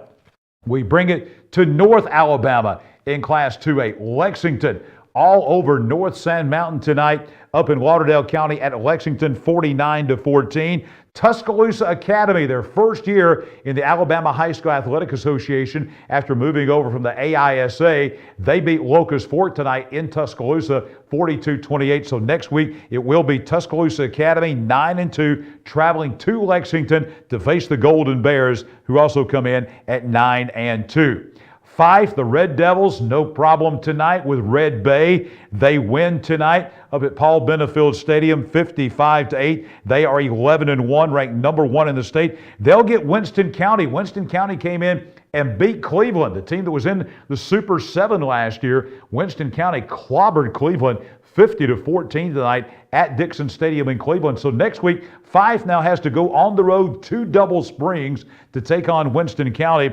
Fife, as we said, 11-0. Winston County, 7-4 after that win at Cleveland tonight. Southeastern at home tonight in Rimlap in Blount County, beating Lamar County of Vernon 16-7. They'll get Pisgah. The Eagles soaring tonight over Hatton at home, 40-20. So next week, Pisgah must go on the road. They'll come off Sand Mountain, travel down to Blount County to take on the Southeastern Mustangs in Rimlap. Southeastern now 9-1. Pisgah goes to 9-2. And the final game in the North next week will feature Aliceville taking on Falkville. It was Aliceville tonight beating the West End Patriots 62-13. Also tonight, Falkville rolled over Collinsville tonight up in Morgan County at Falkville, as Falkville beat Collinsville 42-7. So next week it will be Falkville traveling to West Alabama to take on the Aliceville Yellow Jackets. Aliceville comes in at 10-1, ranked number 4 in the last ASWA poll, and Falkville goes to 7-4 on the year. So that is the 1A and 2A brackets for you. As we're set, we'll go through all these once again before the end of the show, but that's your 1A and 2A brackets. We come back, more highlights, more brackets as we roll on a Football Friday night presented by the Calhoun County Commission.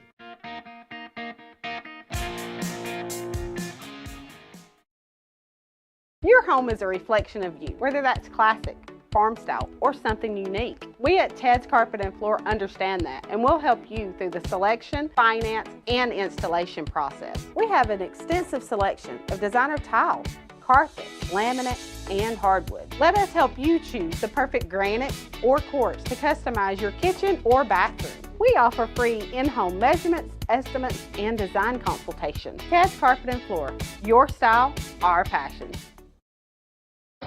When you shop at Pee Wee Turner Motors, you will be a winner.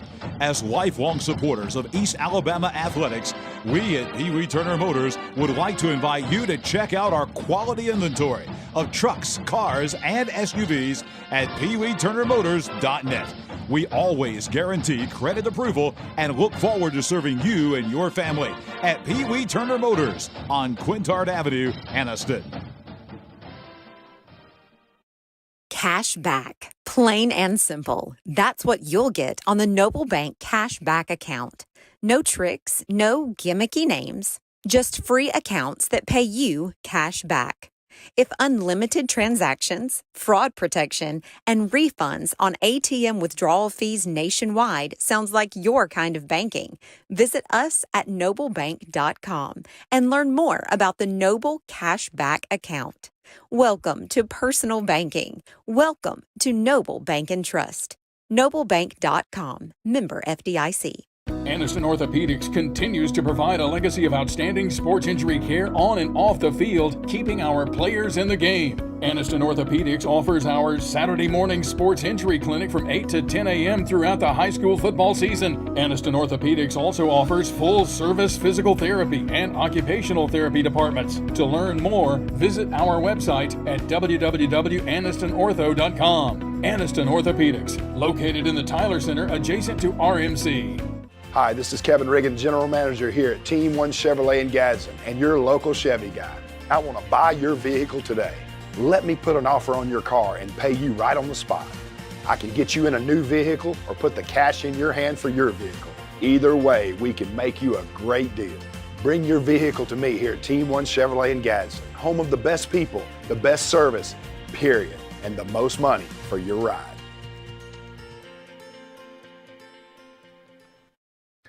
Team 1 Chevrolet of Gadsden. Let me tell you what they're doing right now. Do you have a car that you would like to get rid of? Well, let me tell you, they are going to give you a cash offer. Kevin Riggin will come right out at Team 1 Chevrolet in Gadsden and give you the best offer on your car. They are home of the best people and the best service period, and they are buying cars right now. So if you got a car that you would like to sell, go by Team 1 Chevrolet, located on East Meagan Boulevard in East Gadsden. They bring you our Team 1 Chevrolet of Gadsden Extra Points. We got another one of those coming up here in just a moment. Back here on the set, high school football Alabama after the game. Jon Holder, Gerhard Mathengani, Coach Michael Short. A lot of teams in East Alabama tonight lost and their season's over. But one of those teams that did not lose tonight, that was very impressive, was the Etowah Blue Devils. We were at Jim Glover Field in Attala, Etowah, taking on Northside from Samantha, Alabama, in Tuscaloosa County. I call them the Nick Saban High School because Nick Saban's house is close on Lake Tuscaloosa to Northside High School. Probably the closest high school in the state to Nick Saban's house. All right, so they were in Attala tonight to take on Etowah. This was one of those games, we see this from time to time. Etowah jumped out 21-0. Northside comes all the way back and makes it 21-21.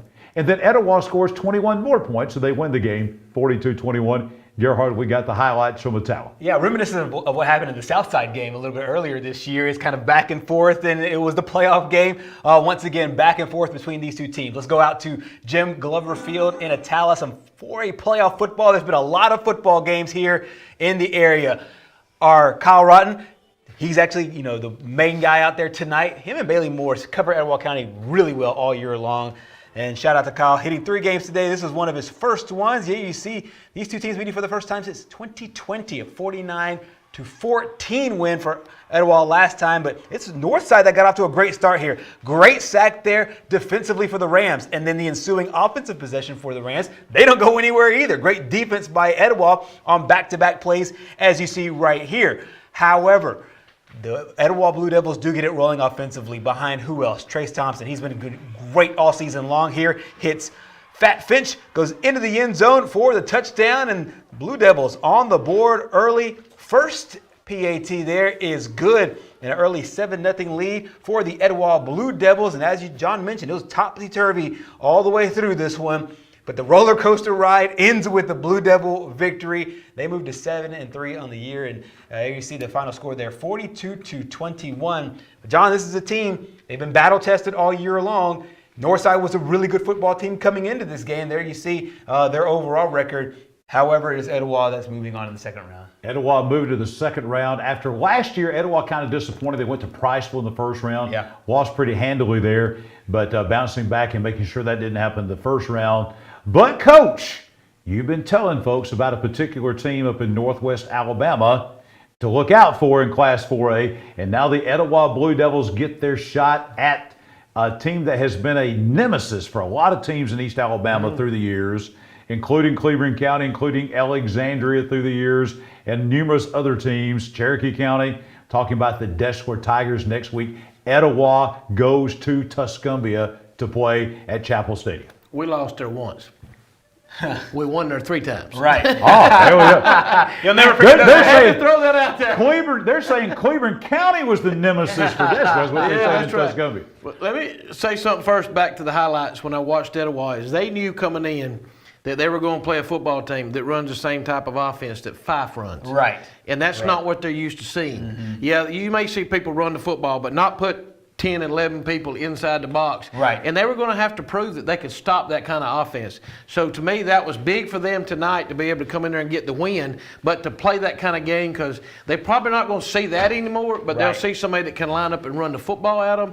So that was big for them. But yeah, I said it all year. A lot of people, and I've talked to my friends, and says that Deshler may be better than what most people think. And he said, and most people, they're coming here. So he had told me, he said, Etowah's going to win. They got to come to our place.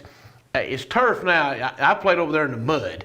So, but it's a beautiful place to go. But it's going to be a nice little drive to get over there. It should be an interesting game. But the thing that they can do that Deshler don't see a lot, they don't see a lot of teams that spread it out and throw it. Right. And because they see a lot of wing T teams over there in that part of the state.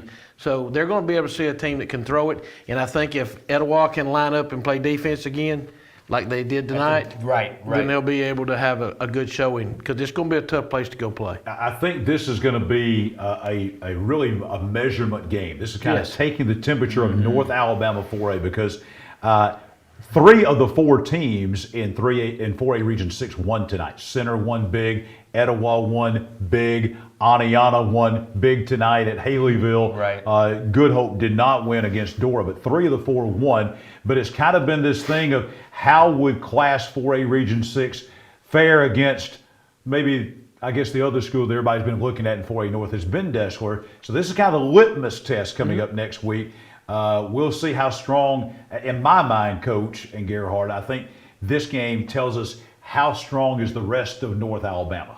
Yeah, and I think that you mentioned the word litmus test, and it's kind of one of those helmet games, because you just see so much pride and tradition. But as you mentioned, Deshler now looks reminiscent to the Deshler days that you saw. Yeah. And so, yeah, it will be, I would think, some bragging rights as well. Hey, to make it to 4A Region 6, to get a playoff spot, you got to be really good, because as John mentioned, a trio of the 4 all now are in the second round. It just shows you just how tough it was just to get into the playoffs in this region. Now, if one of those teams can go to Deshler, and get a win there, it says even more about just how tough Warrior Region 6 was. Well, Etowah it's been a while since they've been able to go deep runs, and they have before, but it's a new team. Yeah. And it's a new era. It will be huge for them to go to Dexter, because winning this game gets them over the hump. And getting into the third round, because a lot of times second round, believe me, I know, you get the second round, you just can't quite get by it. But this is a very big ball game for Coach Glover and his staff. If he can win this game, to me, he's a step up. Be his first year there at Etowah, they're a step ahead of the game. Yeah. Guys, this to me is like college football. This is like, Clemson playing Oklahoma or something like this. These are blue bloods in the last 30 years of high school football in this state, going back to about the early 90s or so. These are blue bloods of high school football. The names, even the casual football fans in Alabama that follow high school football, they've heard of Etowah. They've heard of Dexter. This is two brand names that will play each other up at Chapel Stadium in Tuscumbia coming up next Friday night. Speaking of a brand name, this is a name I think you're going to hear a lot of, because this is our Farmers and Merchants Bank Player of the Week from last week. His name is D.K. Wilson. He is a 10th grade running back from the Oxford Yellow Jackets. And last week in that win over Jacksonville, he had 200 yards rushing. He had 3 touchdowns, and those touchdowns were 35, 58, and 62 yards in that game. And guys, as we mentioned, he is only a 10th grader. He received his plaque today, as we mentioned, from Mike Henderson of Farmers and Merchants Bank, who was out there. He's an Oxford City Councilman, so he was out there in his black and gold to present that at the Oxford Pep Rally today. Congratulations to D.K. Wilson of Oxford, our Farmers and Merchants Bank Player of the Week. And time now, told you it was coming, for our Team 1 Chevrolet of Gadsden, our next extra point. This year's Alabama-Mississippi All-Star Classic will feature 3 players from East Alabama: defensive back Sylvester Smith of Munford, offensive lineman Raquez McElderry of Anniston, and wide receiver Davion Dozier of Moody will represent AHSA District 6 in the game on Saturday, December 10th at Hancock Whitney Stadium on the campus of the University of South Alabama in Mobile. More highlights, more brackets rolling on a Football Friday night.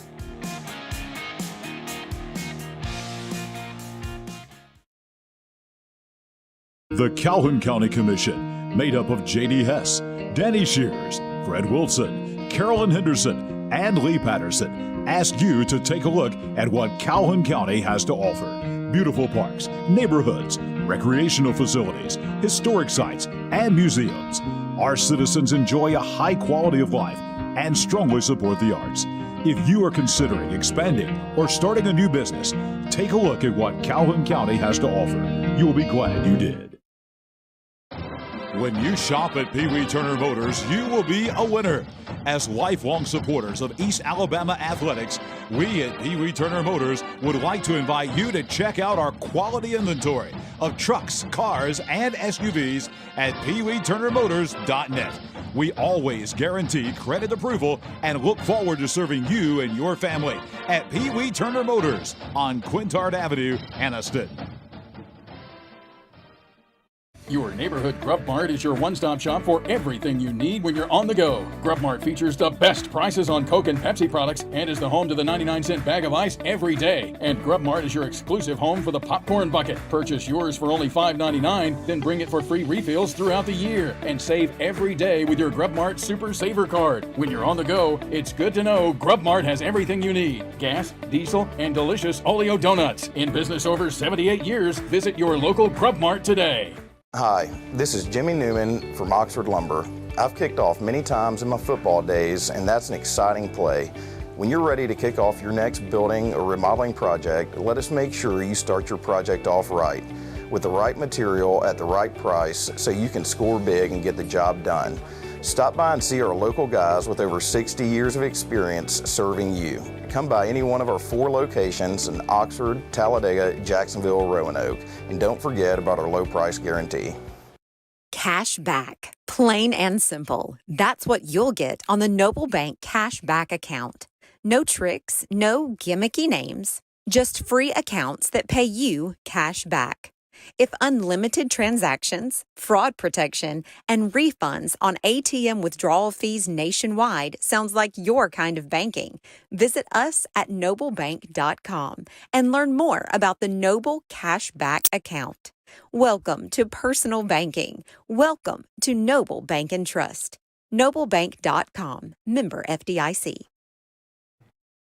I want to invite you to check out news in East Alabama. It is back. Local news on East Alabama Now, EAN Local News. You can check them out on a number of platforms: Facebook, YouTube, Instagram, local news for East Alabama. As a matter of fact, and that if you miss out on the news, it's all archived there and you can go back and look. And they have a great feature story this week. If you go back to Wednesday's newscast, a great feature story on high school football, Alabama, kind of the beginning of this program, the history of it, how it's grown, where it is today, kind of what we're all about there. Check that out. They did a great job with that. Every Monday, Wednesday, and Friday, go to Facebook, YouTube, Instagram, and check out East Alabama Now, East Alabama Local News, East Alabama Now on Facebook, YouTube, and also on Instagram.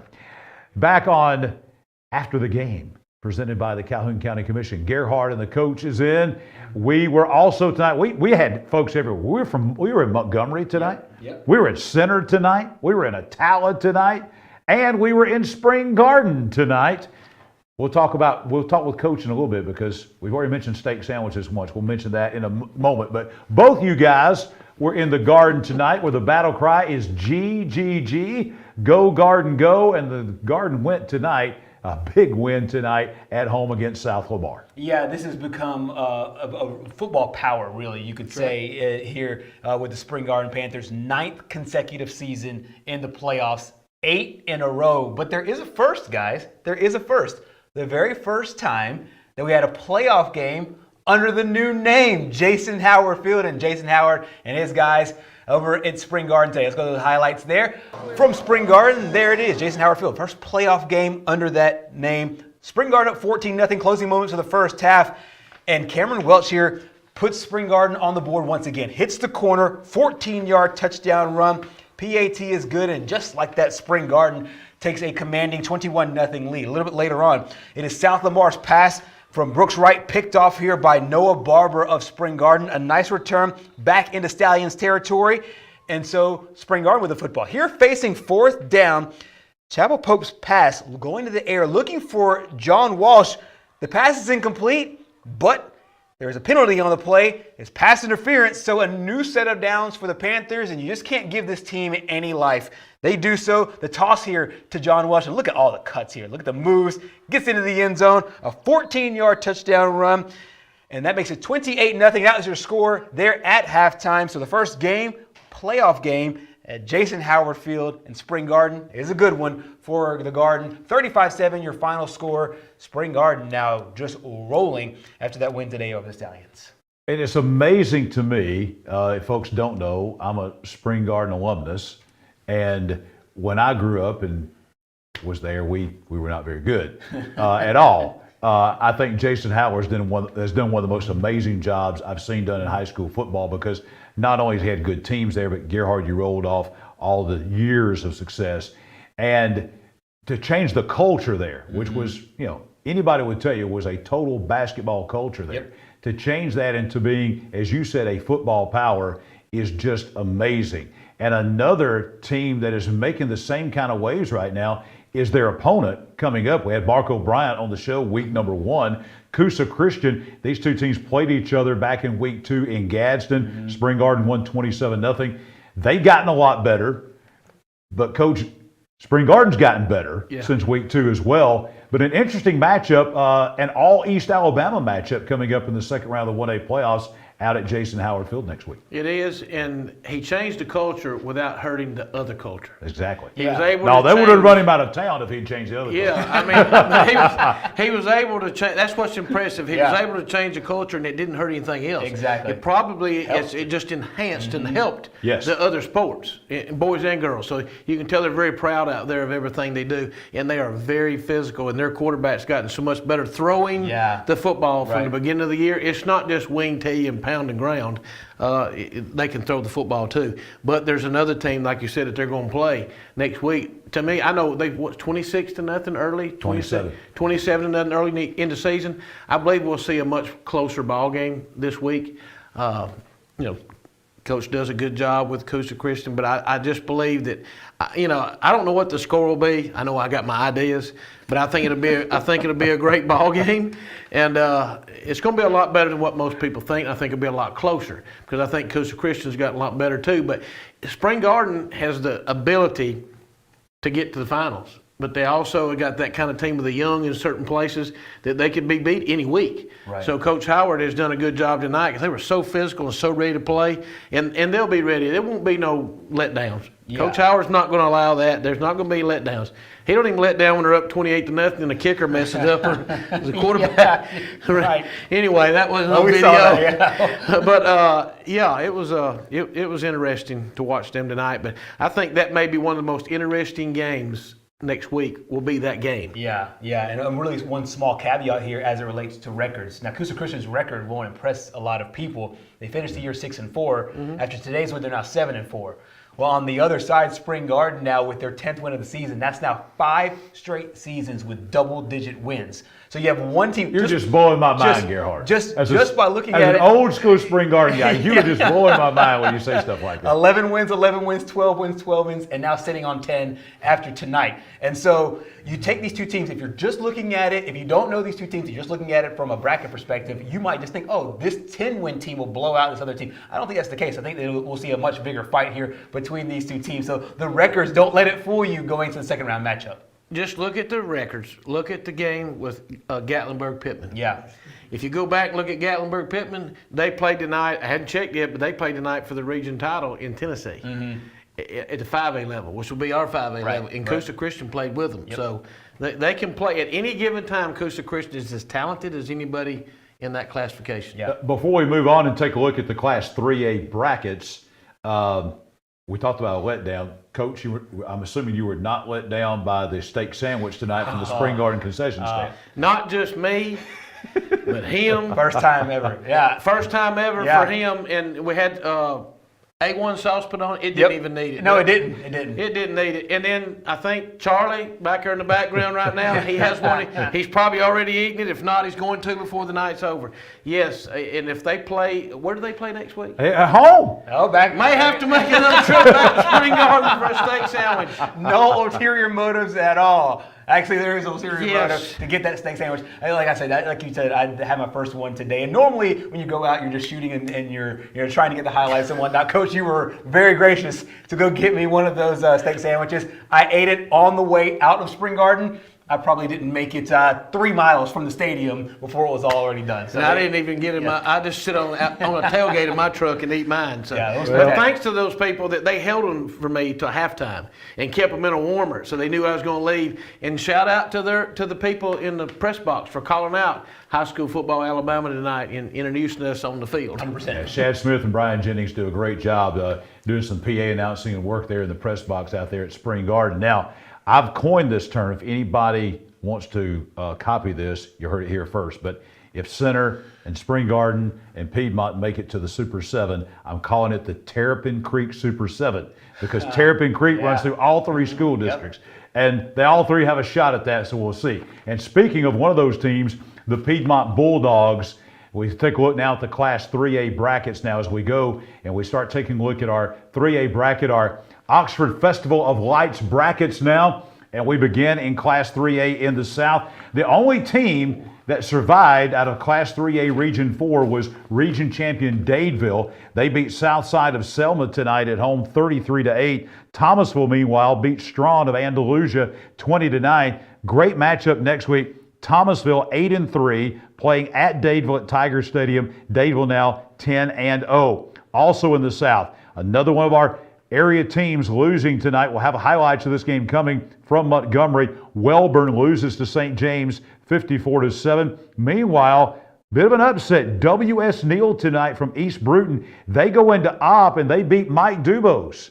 And the Opp Bobcats tonight 27-13. So next week, St. James will make the trip from Montgomery to East Bruton to take on the W.S. Neal Blue Eagles. St. James now 9-2 and W.S. Neal at 7-4. Staying in the South, not a surprise here.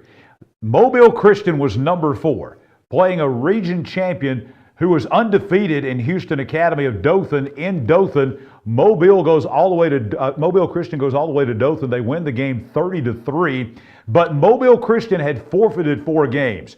Their on-the-field record now after the win tonight is actually 8-3. You'll see where they had a losing record coming in, but that was very deceptive. Big win for Mobile Christian tonight.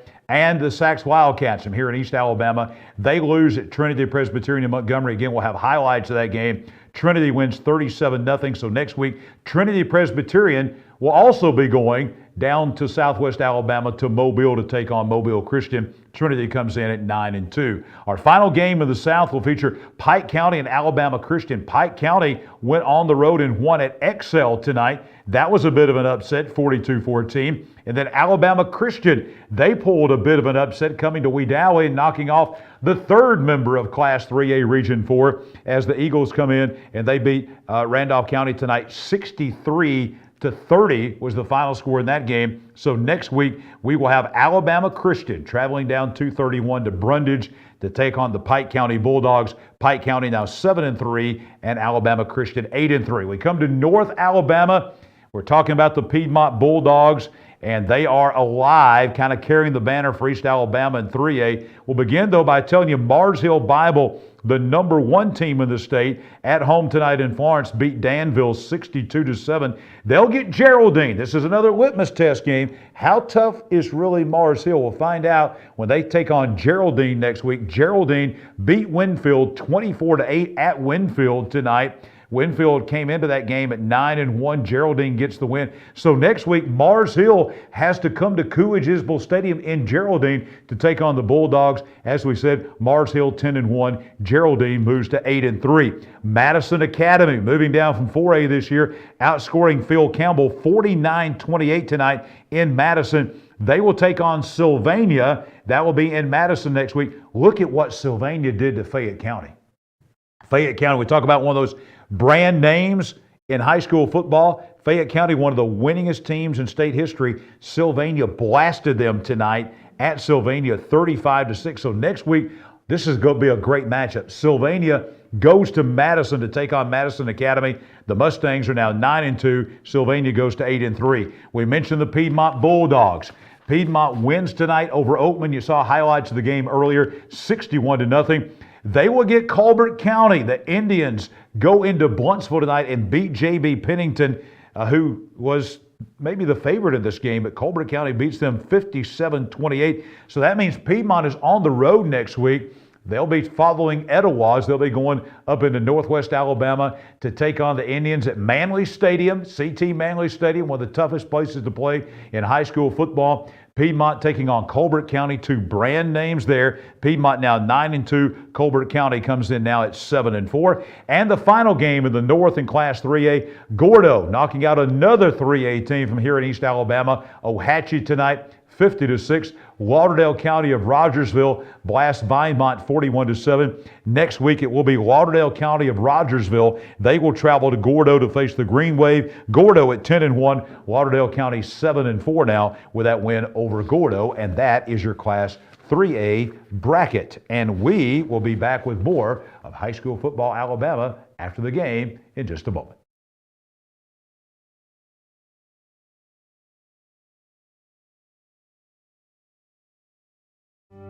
My dad taught me to fish right here years ago.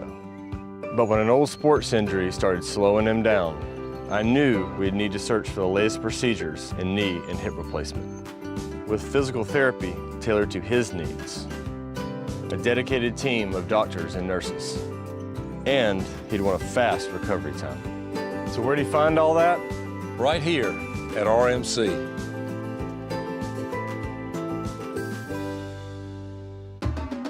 At Farmers and Merchants Bank, we're showing off our school spirit with our newly designed vertical Spirit debit cards. Now these are customized with your favorite school's logo and half of every Spirit card purchased goes toward your school. So, show off your colors and support your local school with the F&M Spirit debit card. You can learn more at fnm.bank. Member FDIC.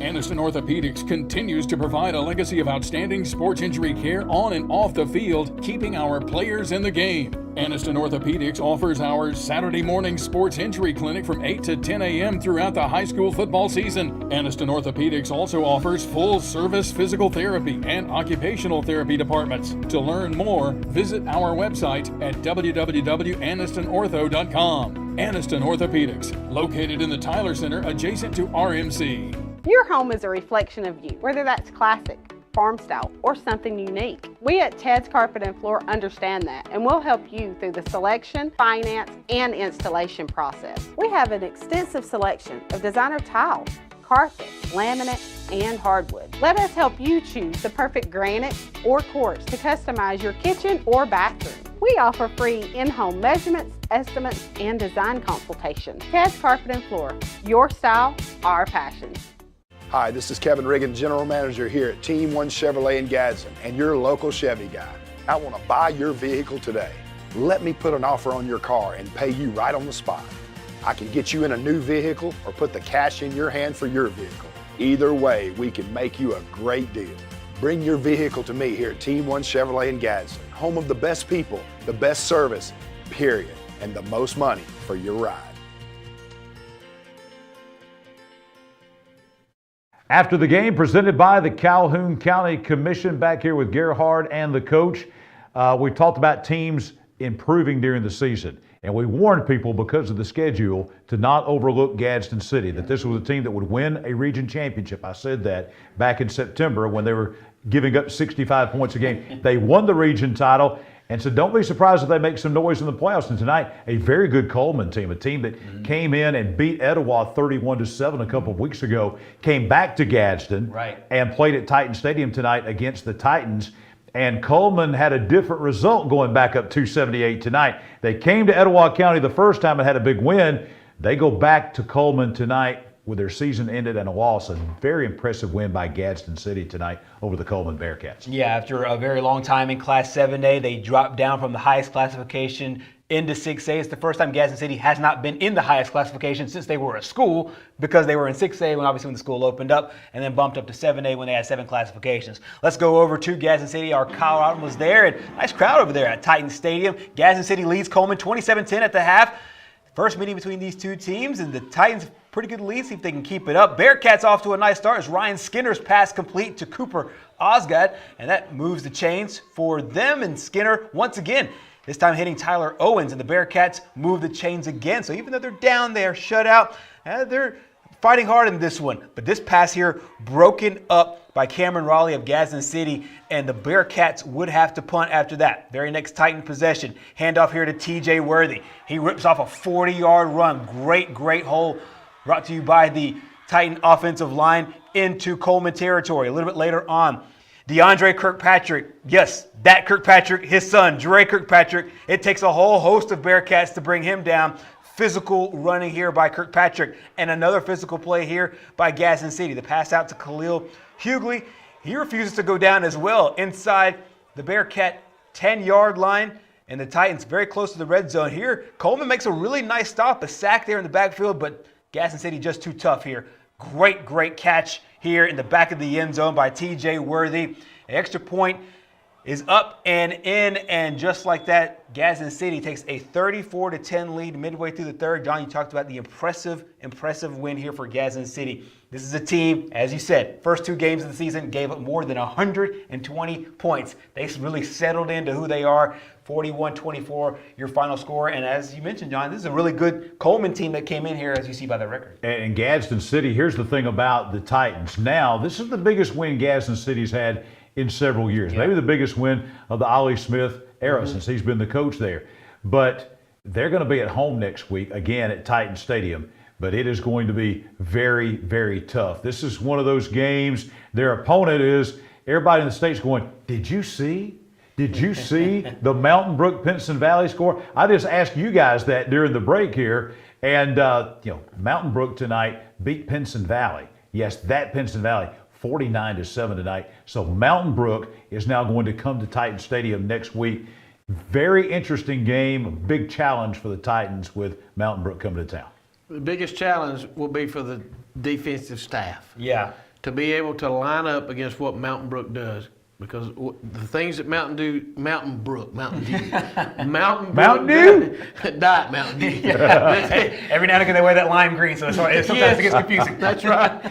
But all the shifting that they're going to see, they'll have to spend tonight, tomorrow. They might as well come on in and practice and start getting ready for it, because the hardest thing is going to be is for his scout team to be able to show what Mountain Brook does, and half the coaches in this state spend time at Mountain Brook just to learn what they do with their shifting and how they get their plays in and out. It will be very sophisticated, and it will be a challenge for Gaston City just to get lined up. Yeah. If you can get lined up, they've got a chance because they're very athletic. Right. But Mountain Brook gets you a lot of time because they don't think they have the athletes everybody else has, but they feel like they can, cliche, out-coach you with everything that they do up here on the field. Right. And that'll be a challenge, not just for Gaston City, for everybody that plays them has a challenge with what they do with their offense. It's been so tough for all the teams to line up against Mountain Brook because, as you mentioned, they do a lot of window dressing pre-snap, and then they get their guys open in space, find those mismatches.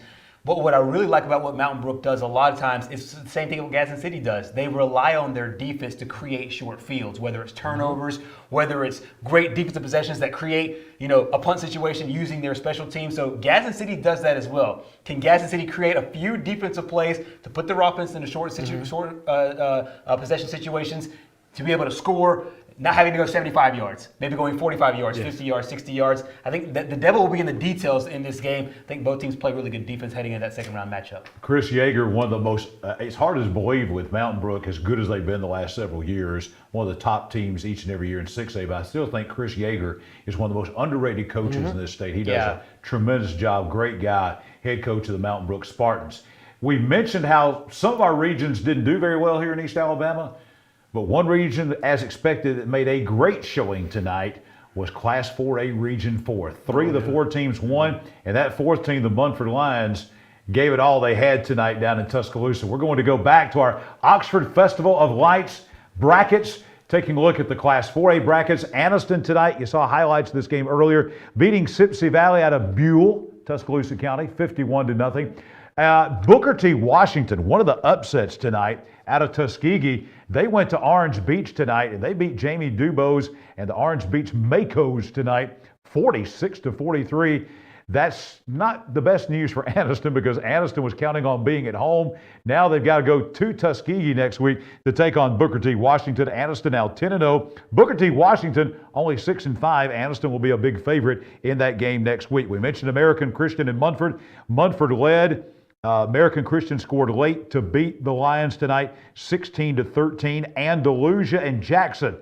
There's two blue bloods as well played tonight at Andalusia. Andalusia beat Jackson 25-10. Next week, great game coming up here. Andalusia goes to Tuscaloosa to face American Christian. American Christian 8-2. Andalusia comes in at 10-1. This was a huge game in Montgomery tonight. Montgomery Catholic over an always tough Bayside Academy team out of Daphne. Montgomery Catholic wins it 41-13. They get the Jacksonville Golden Eagles. Jacksonville beat Bibb County in Centerville tonight with 2 seconds to go in the game, 35-28. So next week, number one, Montgomery Catholic. I don't think we have it on there, but let me rest assured, Montgomery Catholic is coming to Golden Eagle Stadium, the number one team in the state with probably the number one running back in the state who's going to Auburn. They're coming to play at Golden Eagle Stadium next week. Montgomery Catholic 11-0, Jacksonville now 8-3. Another team that made a good showing tonight was Hanley. Hanley beat West Blockton at home 46-6. T.R. Miller beat the 3A runner-up last year, Montgomery Academy, down in Bruton 41-13. Again, we don't have that on there, but Hanley now will travel to Bruton to take on T.R. Miller at Bruton Municipal Stadium. Coach Short is familiar with that place. T.R. Miller comes in at 10-1. Hanley also 10-1. That's a marquee matchup. Now we bring it north in Class 4A. And it was Priceville beating Central of Florence tonight, 49-28. Aniana, we mentioned Class 4A Region 6 and how dominant they were tonight. Aniana goes on the road and beats Haleyville 56-14. So Aniana will be at home next week taking on an undefeated Priceville team. Priceville comes in at 11-0. Aniana at 9-1 into that game next week over at Gilbert Stadium at Aniana. We mentioned the Deshler and Etowah game. Deshler scored 68 tonight at home in Tuscumbia, beating Madison County of Gurley 68-34. Etowah doubling up north side 42-21. So next week, Etowah goes on the road to play in Tuscumbia against Deshler. Deshler 11-0, Etowah 8-3. Cherokee County winning tonight as well. They beat Corner 47-10. We showed you highlights earlier. They get West Morgan, one of the surprise teams in 4A. West Morgan tonight up in Trinity beat Westminster Christian of Huntsville 27-7. So next week, Center is at home again at Bobby Joe Johnson Field as West Morgan comes in. Cherokee County 9-2. West Morgan comes in at 10-1. Scary good game right there for Cherokee County coming into Center. And finally in the north, Dora tonight beat Good Hope 34-6. Randolph all over TM Rogers of Florence 54-8. So next week, Randolph travels down to Walker County to take on Dora. The Bulldogs are 8-3. Randolph having their best season in school history as they come in at 9-2. And those are your 4A brackets there in our Oxford Festival of Lights brackets. More of After the Game as we roll on a football Friday night.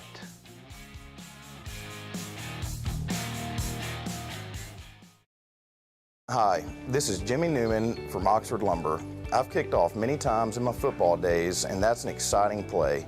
When you're ready to kick off your next building or remodeling project, let us make sure you start your project off right, with the right material at the right price so you can score big and get the job done. Stop by and see our local guys with over 60 years of experience serving you. Come by any one of our 4 locations in Oxford, Talladega, Jacksonville, Roanoke, and don't forget about our low price guarantee.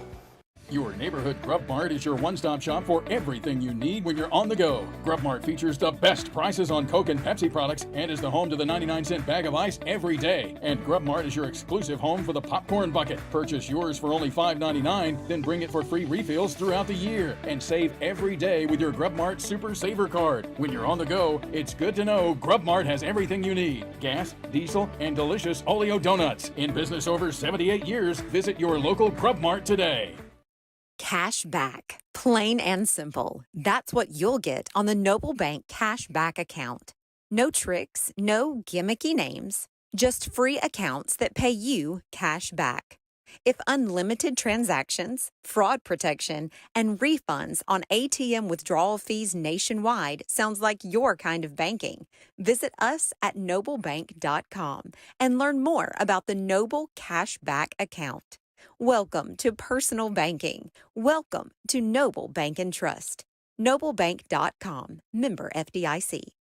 There's a lot to think about when you're having a baby. Colors of the nursery, names, and most importantly, where to deliver. We want a hospital that gives families a more personalized birthing experience. With a compassionate team of doctors and nurses, and a hospital where my baby and I can instantly bond with all the comforts of home. So where do we find all that? Right here at RMC, the first designated baby-friendly hospital in Alabama. Aniston Orthopedics continues to provide a legacy of outstanding sports injury care on and off the field, keeping our players in the game. Aniston Orthopedics offers our Saturday morning sports injury clinic from 8 to 10 a.m. throughout the high school football season. Aniston Orthopedics also offers full-service physical therapy and occupational therapy departments. To learn more, visit our website at www.anistonortho.com. Aniston Orthopedics, located in the Tyler Center adjacent to RMC. This week's Johnson's Giant Food Assistant Coach of the Week is Lance Smith of the West End Patriots. Coach Smith is the defensive coordinator and inside linebackers coach for the Patriots, has 31 years of coaching experience. He's also the head boys basketball coach and teaches physical education out at Walnut Grove. He will receive a $25 gift certificate from Johnson's Giant Food. 5 locations to serve you in East Alabama, Attala, downtown Gadsden, East Gadsden, Jacksonville, and also in Coldwater. Time now to go back to our Oxford Festival of Lights brackets. We're going to go to Class 5A now. One team here in East Alabama that had no problem tonight, Central of Clay County at home at Volunteer Stadium. They beat Holtville, a team that used to be in their region up until this year. Clay Central had no problem with them going to 5-0 all time against the Bulldogs. 50-0 the final score. They will get Gulf Shores. Gulf Shores beat Carroll of Ozark tonight at home, 42-0. So you've got next week, Gulf Shores makes the trip. Ronnie Royal, the former Alexandria running back, he will be coming and he will be playing at Clay Central next week. As Clay Central now goes to 9-2, Gulf Shores goes to 10-1. Also in the South tonight, Demopolis, a winner over Elmore County, 48-28. Faith Academy, a little bit of an upset out of Mobile. They come to Eufaula tonight and beat the Tigers 21-15. So next week it will be Faith Academy. Actually, they will be at home as they will be hosting Demopolis. Demopolis goes down to Highway 43 to Mobile to take on Faith Academy. Demopolis will come into that game at 10-1, Faith Academy at 9-2. Charles Henderson tonight squeaks by Williamson of Mobile 20-16. Tallahassee, a huge winner there in Clay Central's region. They won at Selma tonight against the best Selma team I can ever remember. Tallahassee won 49-16. So next week, it will be Charles Henderson of Troy coming to play at Hot O'Brien Stadium in Tallahassee against the Tallahassee Tigers. And the final game in the South will be UMS Wright Prep and Beauregard. UMS beat Headland tonight 56-13, and it was Beauregard having no problem with Marbury tonight down at Beauregard 35-10. So next week, Beauregard goes in to take on number 1 UMS Wright.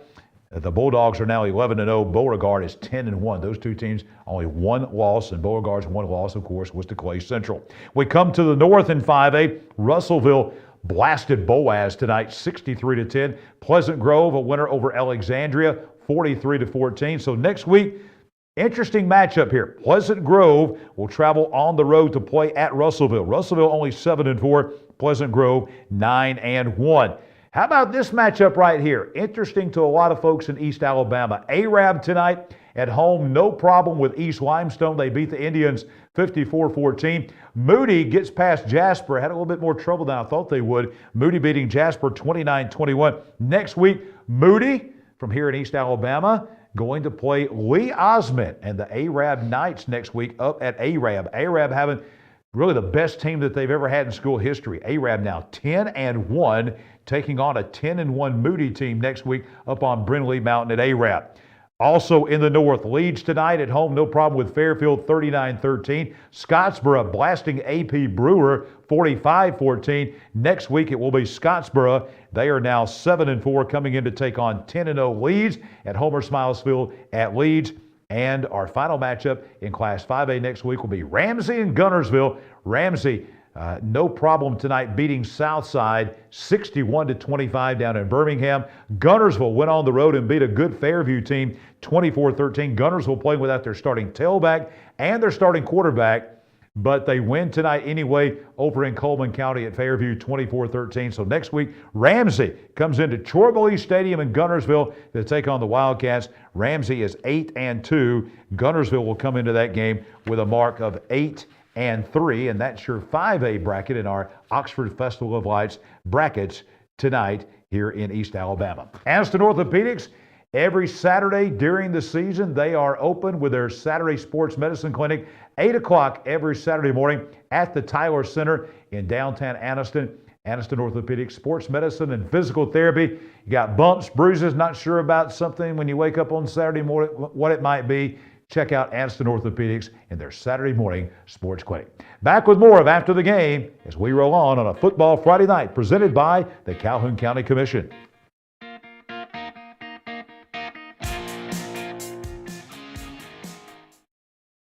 Hi, this is Kevin Riggin, General Manager here at Team One Chevrolet in Gadsden, and your local Chevy guy. I want to buy your vehicle today. Let me put an offer on your car and pay you right on the spot. I can get you in a new vehicle or put the cash in your hand for your vehicle. Either way, we can make you a great deal. Bring your vehicle to me here at Team One Chevrolet in Gadsden, home of the best people, the best service, period, and the most money for your ride.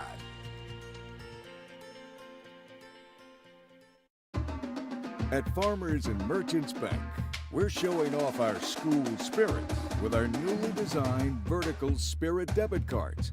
Now these are customized with your favorite school's logo, and half of every Spirit card purchased goes toward your school. So, show off your colors and support your local school with the F&M Spirit debit card. You can learn more at fnm.bank. Member FDIC.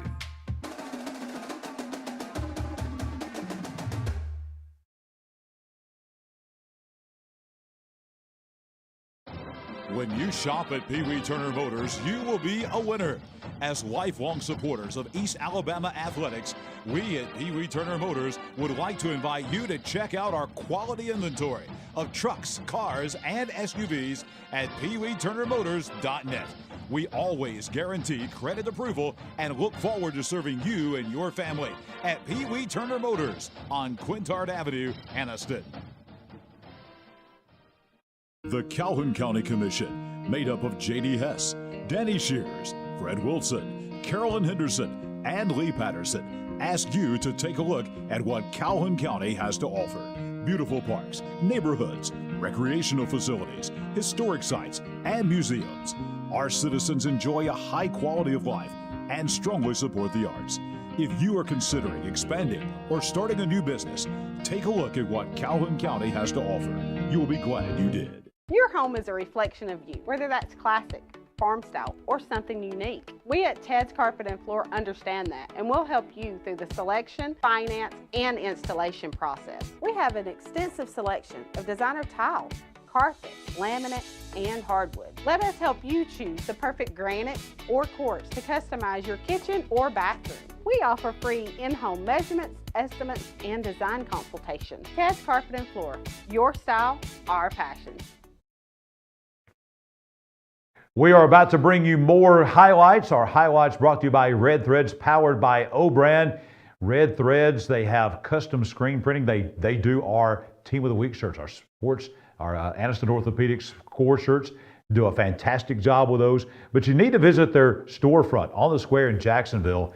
They have the greatest selection of, I just love going into the store. It's a great atmosphere. They have the best selection of quality Jacksonville State merchandise that's available anywhere at Red Threads on the square in Jacksonville. Red Threads, powered by O-Brand, bringing you our highlights each and every Friday night here on High School Football Alabama after the game.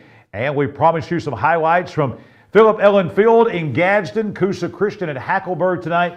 You know, Coosa Christian's not been in the playoffs many times, not had a lot of playoff success. When people are wondering, can you handle the success of hosting a playoff game? Coach Mark O'Brien and the Conquerors did a great job of that tonight as they took it to Hackleburg tonight over in Gadsden. Yeah, it's really great to see a team that schedule's really tough, trying to get themselves ready for the playoffs. You alluded earlier to the really tough schedule, went and played some tough teams like Gatlinburg, Pittman, and they wanted to prepare themselves for this moment, for the playoffs, and they certainly did so. John, you mentioned it. It really came out really sharp early on. Let's go over to the Etowah County area as Coosa Christian up 15-0 in the second quarter. Coach Mark O'Brien's team looking solid. Here, John David Justice, his pass is complete here, picks up a few yards, and then a little bit of the running game with Jakar Mostella. He gets about 2 yards there on that run. Later on, it's Mostella again. But this time, shout out to my man Kyle, who hangs in there, got the shot, ran right over. He's a magnet for these guys, I tell you what. But anyways, a little bit later on, this is Cleet O'Brien. Unable to get in, gets a little bit closer, and then Mostella punches it in for the touchdown. 22-0 Coosa. Hackleburg trying to get something going with this drive. Great tackle there on that pass. And then a little bit later on, it is a screen pass here by Hackleburg, and it's Davin Dunley there. Close to a first down, but they don't get it. Here on the punt, Hackleburg catches a break because ball on the ground, Hackleburg comes up with it. It is Jaquan Reeder with the football, and so great field position here for Hackleburg. Vickery here, Blaze Vickery gets a first down here on the run. A little bit later on, it's Blaze Vickery rolling out. He throws it, and watch this incredible pass here defensively, or play here defensively by Jaden Burns. Jumps on the football, comes up with the interception, and then Mostella once again. Coach, you love guys that just love contact. He looks for contact here. Runs right over a player here from Hackleburg, picks up major yardage right there, and then a little bit later on, it is going back into the end zone. John David Justice going in for the touchdown, and then the 2-point conversion there is good as Jacoby Tucker is on the reception there on the pass. They go 30-0 just before halftime, and Coosa Christian once again. This team preparing themselves for this moment, and they answer the first call in a really impressive fashion, Coach. 51-8 here. I think it's a Coosa Christian team, as you talked about earlier, as we forecast that game against Spring Garden, that I think this team is playing their best football probably at the right time of the year. Oh, no doubt. And this is the time of the year that you have to be playing 100% real good football, and they don't turn it over a lot. Yep. You know, I know we saw that one punt there, but they don't turn it over a lot. And when I was just sitting there watching the highlights, how well they blocked. Yeah. Yeah. And earlier in the year, you didn't see that, but now you're starting to see them. You know, and that's the part of the program. They still got a lot of young guys, right? And they're still a young program. And this is a big game for them coming up because it's almost like a program setter. Right. Yeah. They can win that game over a team that's been in the playoffs almost 10 years in a row. Right. That would be big for them. And I know they're going to use that. Yeah, look what they did to us earlier in the year. Right. As motivation to get ready. So Yeah. it should be a great game next week. Yeah, most definitely. And I think that this is a great testament to what Mark O'Brien has done over there, been able to find and develop his players. And I know that the coaching staff does a great job there as well, to be able to get guys in the weight room, get them committed. I know they did in the offseason, they did some programs, I think it was with the Navy SEALs, some Navy SEAL training in the offseason to build up that toughness, and you're seeing that toughness play out through the course of the regular season and now in the first game of the postseason. And the running back. Yeah, Mostella. Yeah. Headbutt there at the end. He was very impressive from game one. We saw them against Geraldine on that Thursday night game. And the only game in East Alabama next week involving two East Alabama teams playing each other, Spring Garden and Coosa Christian at Spring Garden. Let's go back to our Festival of Lights, our Oxford Festival of Lights brackets. And we're going to get you the Class 6A brackets now. Hillcrest of Tuscaloosa, despite losing their starting quarterback and tailback out for the season, they still beat a pretty good Calera team tonight at home, 38-0. They will get Saraland. Saraland beat a good Wetumpka team tonight, 48-14. Lots of news this week about Saraland as far as players and AHSAA and private investigators and spying and all kind of crazy stuff happening in Mobile. But next week, what a matchup this is going to be. Saraland will be coming to Tuscaloosa to take on Hillcrest. Hillcrest 11-0. Saraland comes in at 10-1. The Homewood Patriots. Hey, Gerhard Mathangani School tonight beat McAdory 35-30 in an all Jefferson County matchup. They get defending 5A state champion Pike Road, who moved up to 6A this year. Pike Road upending Spanish Fort tonight, 22-21. Interesting matchup next week as Pike Road comes into Waldrop Stadium to take on the Homewood Patriots. Homewood coming in at 9-2 now, Pike Road at 7-4. St. Paul's Episcopal goes on the road tonight. This was a bit of an upset. St. Paul's, not the St. Paul's of old. They were 5-5. They came in tonight to Crampton Bowl and beat Carver 13-0. And how about Pelham beating Northridge out of Tuscaloosa? We got Northside there, but it was Northridge out of Tuscaloosa 44-14. So next week, Pelham makes the long trip down I-65 to Mobile to take on St. Paul's. As we said, St. Paul's 6-5. Pelham now also 6-5. Two 6-5 teams in the second round. Theodore, your number one team in the state tonight, hosting Sidney Lanier of Montgomery. Maybe a little closer than folks thought that was going to be. Theodore wins it 35-20. Hueytown doubled up a really good Ben Russell team tonight in Hueytown. Hueytown was a 6A runner-up last year. Earl Woods, the great quarterback who's going to Jacksonville State, they scored points tonight. Hueytown beating Ben Russell 56-28. What a great matchup this is going to be next week.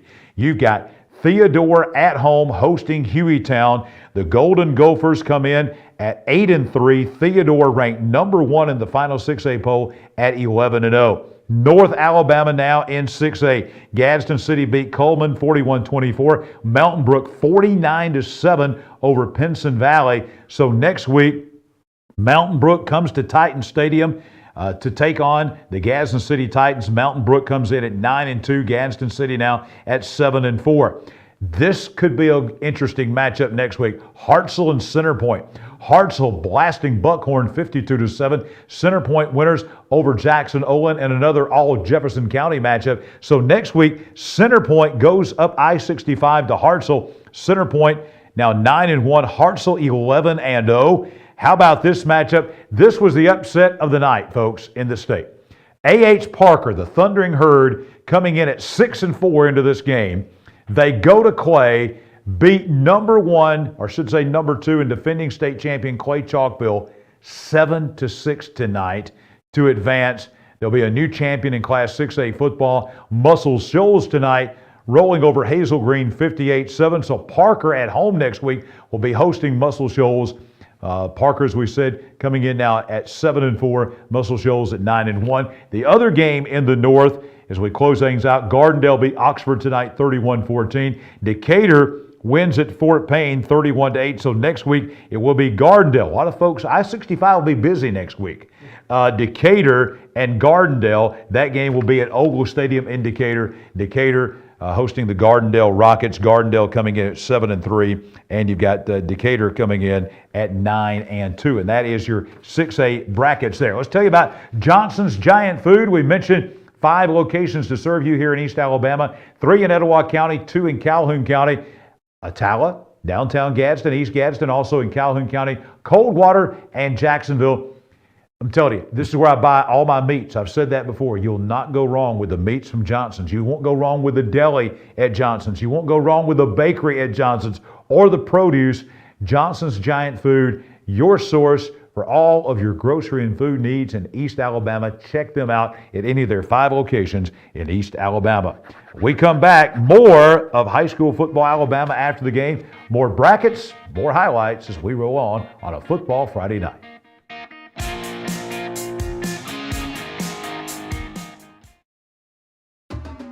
At Farmers and Merchants Bank, we're showing off our school spirit with our newly designed vertical Spirit debit cards. Now these are customized with your favorite school's logo, and half of every Spirit card purchased goes toward your school. So show off your colors and support your local school with the F&M Spirit debit card. You can learn more at fnm.bank. Member FDIC.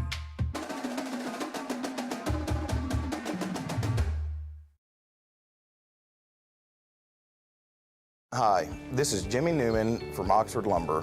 I've kicked off many times in my football days, and that's an exciting play. When you're ready to kick off your next building or remodeling project, let us make sure you start your project off right, with the right material at the right price so you can score big and get the job done. Stop by and see our local guys with over 60 years of experience serving you. Come by any one of our 4 locations in Oxford, Talladega, Jacksonville, or Roanoke. And don't forget about our low price guarantee.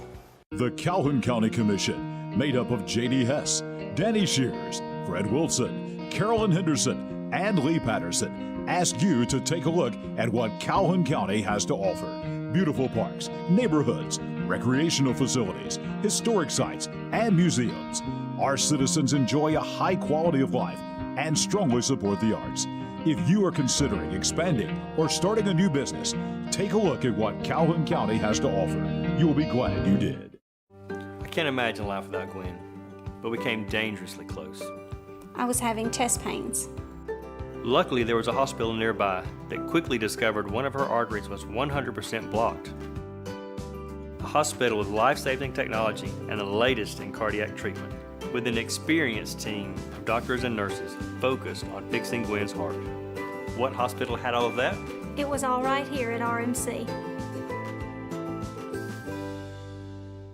Your neighborhood Grub Mart is your one-stop shop for everything you need when you're on the go. Grub Mart features the best prices on Coke and Pepsi products and is the home to the 99-cent bag of ice every day. And Grub Mart is your exclusive home for the popcorn bucket. Purchase yours for only $5.99, then bring it for free refills throughout the year. And save every day with your Grub Mart Super Saver card. When you're on the go, it's good to know Grub Mart has everything you need. Gas, diesel, and delicious Oleo donuts. In business over 78 years, visit your local Grub Mart today. Well, you just saw Young Oil Grub Mart. Let me tell you what they've got going on. Brian Young from Young Oil called me today, and he said we got a great brand new promotion going. This is great. Spend $20 at any Grub Mart location. That can be on gas, that can be on Oleo donuts, that can be on bags of ice, and you will receive a $10 voucher from Big Time Entertainment in Oxford. And so that is a fantastic deal. So go out to your local Grub Mart, spend $20. Tell them you saw this here on After the Game. They'll give you a $10 voucher from Big Time Entertainment in Oxford. Grub Mart bringing you our muscle team. And here is this week's muscle team. We're going to tell you about the Munford defensive line. This group right here, last Thursday night when they played Asheville down at Munford Stadium, they led the way in that 24-9 win. Those defensive linemen include Devin Elder, Troy Thrasher, and Demetrius Norwood. That defensive front helped Munford hold the Bulldogs to 9 points, including a second half shutout. No points in the second half. In the second half, they only allowed 36 yards rushing, and for the game, 0 yards passing by Asheville in that game. Not a yard passing. Each one of those linemen will receive a Grub Mart Muscle Team t-shirt courtesy of Young Oil Grub Mart. And Coach Michael Easley told me, Coach, to tell you that M right there, that lighted up M at Munford Stadium, he took that picture especially for you. Now I would know what you were talking about. Oh, yeah. I've actually shared a picture on Facebook, too, of them and that M, and told him if he'll take Munford lines on each side and put white LED lights around it, it'll even highlight it even better. Yeah, it's a beautiful, I love that light up there. It stays on all the time. And that muscle team must have done pretty good tonight. They held American Christian on the road, only 16 points, and they were very good throughout the entire night. Our final Oxford Festival of Lights bracket is Class 7A now. A couple of surprises in 7A tonight. Dothan went into Foley. They beat the Lions tonight 42-28. Auburn tonight at home beat Fairhope 35-17. So a rematch from the regular season, both teams in the same region. This will be Dothan coming into Duck Sanford Stadium in Auburn to take on Auburn next week. This is actually the quarterfinals now in 7A. Remember, they only play 4 rounds. So that will be Dothan now 8-3. Auburn is 10-1. Also, another rematch. All the teams in the South coming out of 7A Region 2. Central Phoenix City put it on Mary Montgomery of Sims tonight, 58-7. And Enterprise beat Baker out of Mobile, 35-26 in Mobile. So next week, Enterprise and Central Phoenix City, that will be a rematch that Central won the first time. That will be at Garrett Harrison Stadium down in Phoenix City next week. Enterprise coming in 8-3, Central Phoenix City 9-2. In the North, same thing. All 4 teams out of Class 7A Region 3. Hoover tonight beat Bob Jones of Madison 45-19. It was Hewitt-Trussville on the road playing at Brawley Stadium in Florence tonight. They beat the Falcons 38-20. So again, a rematch next week. Hoover beat Hewitt-Trussville the first time. They'll play again at Hoover. Hoover now 10-1, ranked number 1 in the state. Hewitt-Trussville comes in at 8-3. And the other matchup in the North, in 7A, in the quarterfinals, will be all 7A Region 3, Vestavia Hills. This was a surprise. Not that Vestavia won in Decatur tonight, but they beat the Austin Black Bears 52-10. The margin of victory is what's the surprise there. And Thompson beat Huntsville tonight down at Warrior Stadium in Alabaster 34-0. So next week, we will have another rematch. Thompson won the first time. Thompson and Vestavia Hills playing in Alabaster. Vestavia Hills comes in at 7-4. Thompson will come into the game at 8-3 as they will battle next week to see who will be in the North Alabama Championship game of Class 7A. I want to tell you about RMC Health System. They have brand new doctors that have come in at all of their locations across East Alabama, in Roanoke, in Jacksonville, in Anniston. They have all kinds of new doctors that are in. Make an appointment with them. We are in the RMC Media Center tonight here at Parker Memorial Baptist Church on Quintard in Midtown Anniston. Great supporters of high school football, bringing you our RMC Media Center, RMC Health System. Our next T1 Chevrolet of Gadsden extra point of the night coming your way next as we go and bring you that one. It will be our third of 4 extra points that we bring you each and every Friday night as we bring you that. I think we've got that coming. Yes, the 2022 AHSAA North-South All-Star Game will feature 9 players and 2 coaches from East Alabama. Asheville head coach Shay Monroe, Etowah head coach Matt Glover will serve as assistant coaches on the North team. The North roster includes Anniston quarterback Cam Sanley, Gadsden City defensive back Stephen Jones, offensive lineman Aaron Wood, and receiver Clyde Curry, all from Gadsden City. Alexandria running back Antonio Ross, Asheville kicker Grayson Simpson, Moody offensive lineman Mason Myers, Piedmont quarterback Jack Hayes, and Etowah receiver Omarion Fat Finch. we could win some football games with that bunch right there.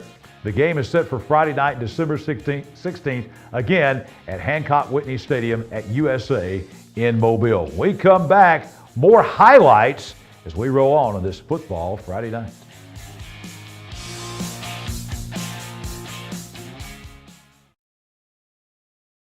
Your home is a reflection of you, whether that's classic, farm style, or something unique. We at Ted's Carpet and Floor understand that, and we'll help you through the selection, finance, and installation process. We have an extensive selection of designer tiles, carpet, laminate, and hardwood. Let us help you choose the perfect granite or quartz to customize your kitchen or bathroom. We offer free in-home measurements, estimates, and design consultations. Ted's Carpet and Floor, your style, our passion.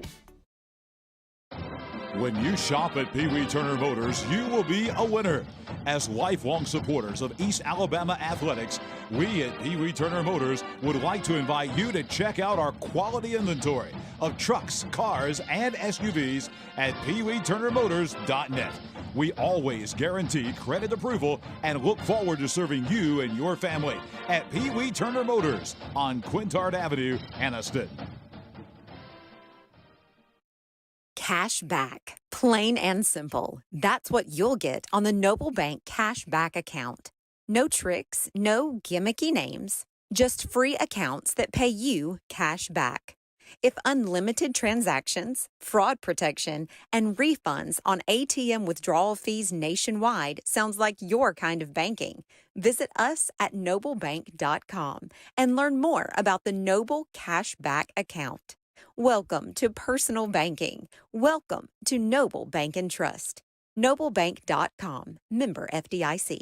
Anniston Orthopedics continues to provide a legacy of outstanding sports injury care on and off the field, keeping our players in the game. Anniston Orthopedics offers our Saturday morning sports injury clinic from 8 to 10 a.m. throughout the high school football season. Anniston Orthopedics also offers full-service physical therapy and occupational therapy departments. To learn more, visit our website at www.annistonortho.com. Anniston Orthopedics, located in the Tyler Center adjacent to RMC. Hi, this is Kevin Riggin, General Manager here at Team 1 Chevrolet in Gadsden, and your local Chevy guy. I want to buy your vehicle today. Let me put an offer on your car and pay you right on the spot. I can get you in a new vehicle or put the cash in your hand for your vehicle. Either way, we can make you a great deal. Bring your vehicle to me here at Team 1 Chevrolet in Gadsden, home of the best people, the best service, period, and the most money for your ride.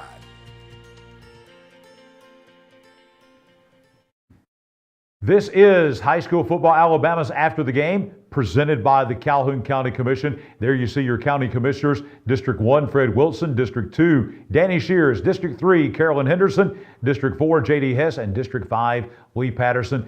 They got the new horse trails open at McClellan, the Woodland Park Athletic Complex. Great things going on there as well.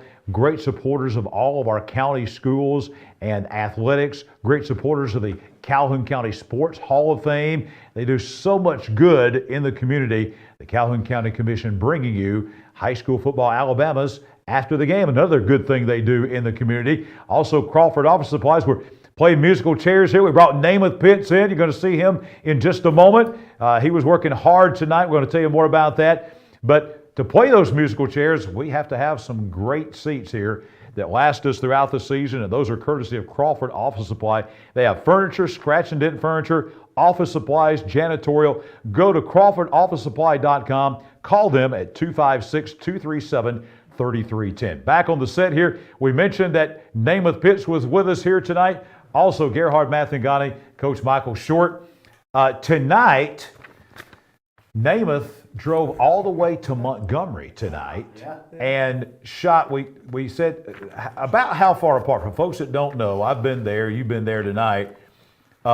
Trinity and St. James, what, 2-3 miles apart, something like that? 1.6 miles. 1.6. That's exactly how far it is. I said 2, so I was pretty close there. You went down, shot both those games, and now he's all the way back here at the RMC Media Center at Parker Memorial. Thank you, Namath, for the work tonight. Keep in mind, I spent an hour in a local McDonald's hoping that I didn't get robbed, and didn't, so I was successful. Namath, the Welborn cheerleaders were in there, right? They came in there, yeah, they did, so shout out to them. We had teams from all over East Alabama going everywhere tonight. A lot of those folks are probably listening to us still coming back tonight. Yeah. But we had some folks all over the state, West Alabama, South Alabama, North Alabama coming in. So the highlights, Gerhard, that he shot tonight, we got highlights of both Welborn and Sachs tonight from Montgomery. We're going to begin with the Walter Welborn Panthers tonight taking on a very good St. James team. Yeah, one little peek behind the curtain. A lot of times when we would go to these games, sometimes our games are 20 minutes, 30 minutes, 40 minutes apart. Well, he had a very short drive today between his two games. You went 2 hours. Exactly. 2 miles. Right. I could have went to Montgomery to go 2 miles. Montgomery Catholic's 0.4 from St. James. Exactly. They're next door to each other. For Why sure. did you go to Montgomery Catholic? Lots of great football in the state capital where Namath was. We will go to Welborn first. That is where his first stop was, over at St. James. Welborn and St. James meeting for the first time ever between these two teams. And the Panthers looking to represent East Alabama really well against a very, very tough opponent in St. James. A good look at the Panthers coming onto the field there. Coach Jeff Smith and his squad back in the playoffs again. Coach Jimmy Perry for St. James, number 7 in the state polls. They finished the season 8-2. They start off with the football. They look good early on. Kenneth Jackson steps up in the pocket, hits Ethan Beard 55 yards to the house. And just like that, after the PAT, an early 7-0 lead for the Trojans. A little bit later on, Welborn, great defense here. Kenneth Jackson steps up, but this pass is picked off here by Carlos Hubbard. Great job, great play on the football there by Mr. Hubbard. But the drive for Welborn would stall. So St. James ensuing possession. They're back on offense. It's Kenneth Jackson once again. He's a big quarterback. You see him. He's got a big arm. Here he is, Zudarian Holloway. 20 yards. He goes in for the touchdown. An early 14-0 lead by the Trojans. Welborn, though, gets a nice pass here. Quarterback Grayson Johnson hits Brennan Tolley for 11 yards and a big first down. That drive also stalls. Ensuing Trojans possession, Kenneth Jackson finds Clinton Hauser. Quick slant turns into quick points for the Trojans. 55-yard touchdown and a 21-0 lead after the PAT. So a great fight here by Welborn. Now they battle some injuries. I know Namath will probably talk about that here in just a little bit, but you see the final score, 54-7, but it doesn't undercut the great season for Walter Welborn, and another great, playoff tradition-rich school, making the playoffs once again and representing themselves well today at the state capitol. This is going to be an all Namath segment right here, because he was at both those games. So Namath, first question. How good is St. James? St. James will make the 3A state championship game, just like I predicted in the preseason. They have 3 of the best wide receivers I've seen, period. I mean, their trio of wide receivers is unreal. I mean, you saw the highlights. They can go anywhere. And, I mean, their quarterback, too, has got a really good arm. We talked about Kenneth Jackson and just his ability to throw the ball and move the ball. He didn't really scramble a lot tonight, but he can. So this is a very dangerous St. James team. And Welborn, Grayson Johnson again, he had some injury problems. He returned. He did. He got hurt, but he did come back in the game. It was one drive of Noah Screws, but then Grayson Johnson did come back in the game and finished his senior season. And, I'll definitely miss him. He was a great leader and, just a great quarterback. As Coach Short pointed out during the break there, people forget that this St. James team beat Anniston last year down there, so this is a high-quality football team. We've been talking about St. James all year, going back to our High School Football Alabama preseason magazine. I pick a preseason top 10 in Super 7. And Super 7, I had Piedmont and St. James picked in the championship game. So Trojans are making me look pretty good. And after watching that video of them, pretty good call, and a good call by you as well. So now you went 1.6 miles back across the Eastern Boulevard. One red light and somebody trying to block me from getting in the stadium. But other than that, we made it. All right, so Gerhard, he went across the highway to Trinity Presbyterian with the Wildcats in a battle of Wildcats with our Sachs Wildcats. Namath brought back some good stuff from Montgomery here again. Exactly right. And Sachs getting this opponent because they beat Welborn. That was determining the 3 and the 4 seed in this region. So either way, both teams had to go to the state capitol and be, like I said, 1.6 miles apart. Let's go over to that battle of Wildcats over at Ragsdale Boykin Field there. Trinity It's Camo Day must be over there at Trinity. Great student section all fired up there for the Trinity Wildcats. There's Jonathan Miller looking on his football team, having a great season. Last year made it all the way to semifinals, now back in the playoffs. Trinity's first offensive drive of the second half, quarterback Walker McClinton scrambles. He's got some wheels on him, 11 yards here. Big first down for the Wildcats. Next play, Walker McClinton connects with David Michael Liu. And his agility and speed picks up 23 more yards there for Trinity. 2 plays later, it's McClinton again, and he finds Liu, and Liu this time takes it into the end zone. A 35-yard pitch and catch, 24-0 Trinity. Sacks next possession. Quarterback Gavin Doss drops back, but he's sacked by Aiden Glover, a loss of 5 yards. But Jamie Waters, I should say, gets a big tackle for loss here for the Sacs Wildcats on third down. We've said his name all over again. Time and time again throughout this highlight, we'll do it again. Walker McClinton using the air, hits Noah Pemberton this time. 29-yard touchdown, PAT though, no good. And then you see Gavin Doss trying to scramble here for the Sacs Wildcats. He's hit for a big loss. There you see the guys, this relentless defense here by Trinity, a really physical football team. There you see the score 30-0 as our man Namath Pitts had to make his way all the way back up here for a very, very long night. But 37-0 your final score. So the Sacs Wildcats made it all the way to the playoffs, the semifinals last year. Really, really strong season once again between both Welborn and Sacs. And once again, 2 teams representing themselves well here in Montgomery. All right, so name again. I'm going to ask you the same question. How good is Trinity Presbyterian? Trinity is as good as they were tonight, but Mobile Christian will be their downfall next Friday night. All right, that's a good team because I tell you, to shut out Sacs with Gavin Doss and the athleticism, to keep them off the scoreboard, out of the end zone, tells you a lot about how good this Trinity team is. I know this is not the same Sacs team as last year, but this was still a really good Sacs team with a lot of weapons and a lot of speed. For Trinity to shut them down and shut them out like that, that tells me a lot about them. The defense is legit. There's no question about that. You guys saw that put on display. But also they got a really good quarterback who is left-handed.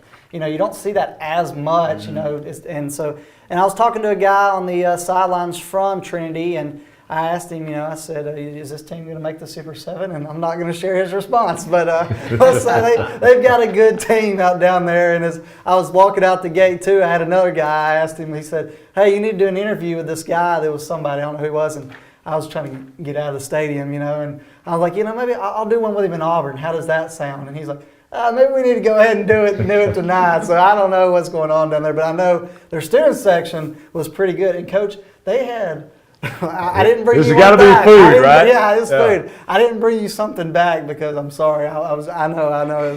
But they had some seafood nachos. Wow. And let me tell you, those, I should have got that on camera. They look pretty good. He was at a highfalutin school when they got seafood nachos. Seafood nachos? Seafood nachos. The one thing you got to notice about 3 of them teams you just mentioned, Trinity, St. James, and Mobile Christian, they all have great coaching staffs. Yeah. A lot of those guys are retired. 2 of those are retired out of, the AHSA or public school and in private school now. But then the head coach at Trinity used to be there also. It was also at Colquitt with Coach Probst at one time. But he was there with Ragsdale at one time too. So 3 great coaching staffs there. Not saying anything about the staffs here, but those are very experienced coaching staffs that you just saw tonight. And I will say this, what I took away from this is every time we have correspondence in Montgomery, it's crazy. Because we had Tommy Wood earlier pulled over at a car lot in Wetumpka in week 1 after the Champions Challenge. And Namath hanging out in the McDonald's in Montgomery over there on the Eastern Boulevard over there by the Coliseum. So thank you very much for going and doing that. He drove all the way to Montgomery, shot 2 games, comes all the way back after spending an hour at McDonald's, comes all the way back to Midtown Anniston here to the RMC Media Center. Great job, Namath, and great reports of those 2 games tonight. Wish it could turn out better for our local teams in Welborn and in Sacs, but they both had very successful years, just ran into some good teams. Now, time for our final Team 1 Chevrolet of Gadsden extra point of the night.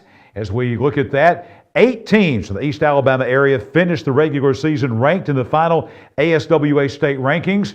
Area schools ranked included Spring Garden, still alive, in 1A.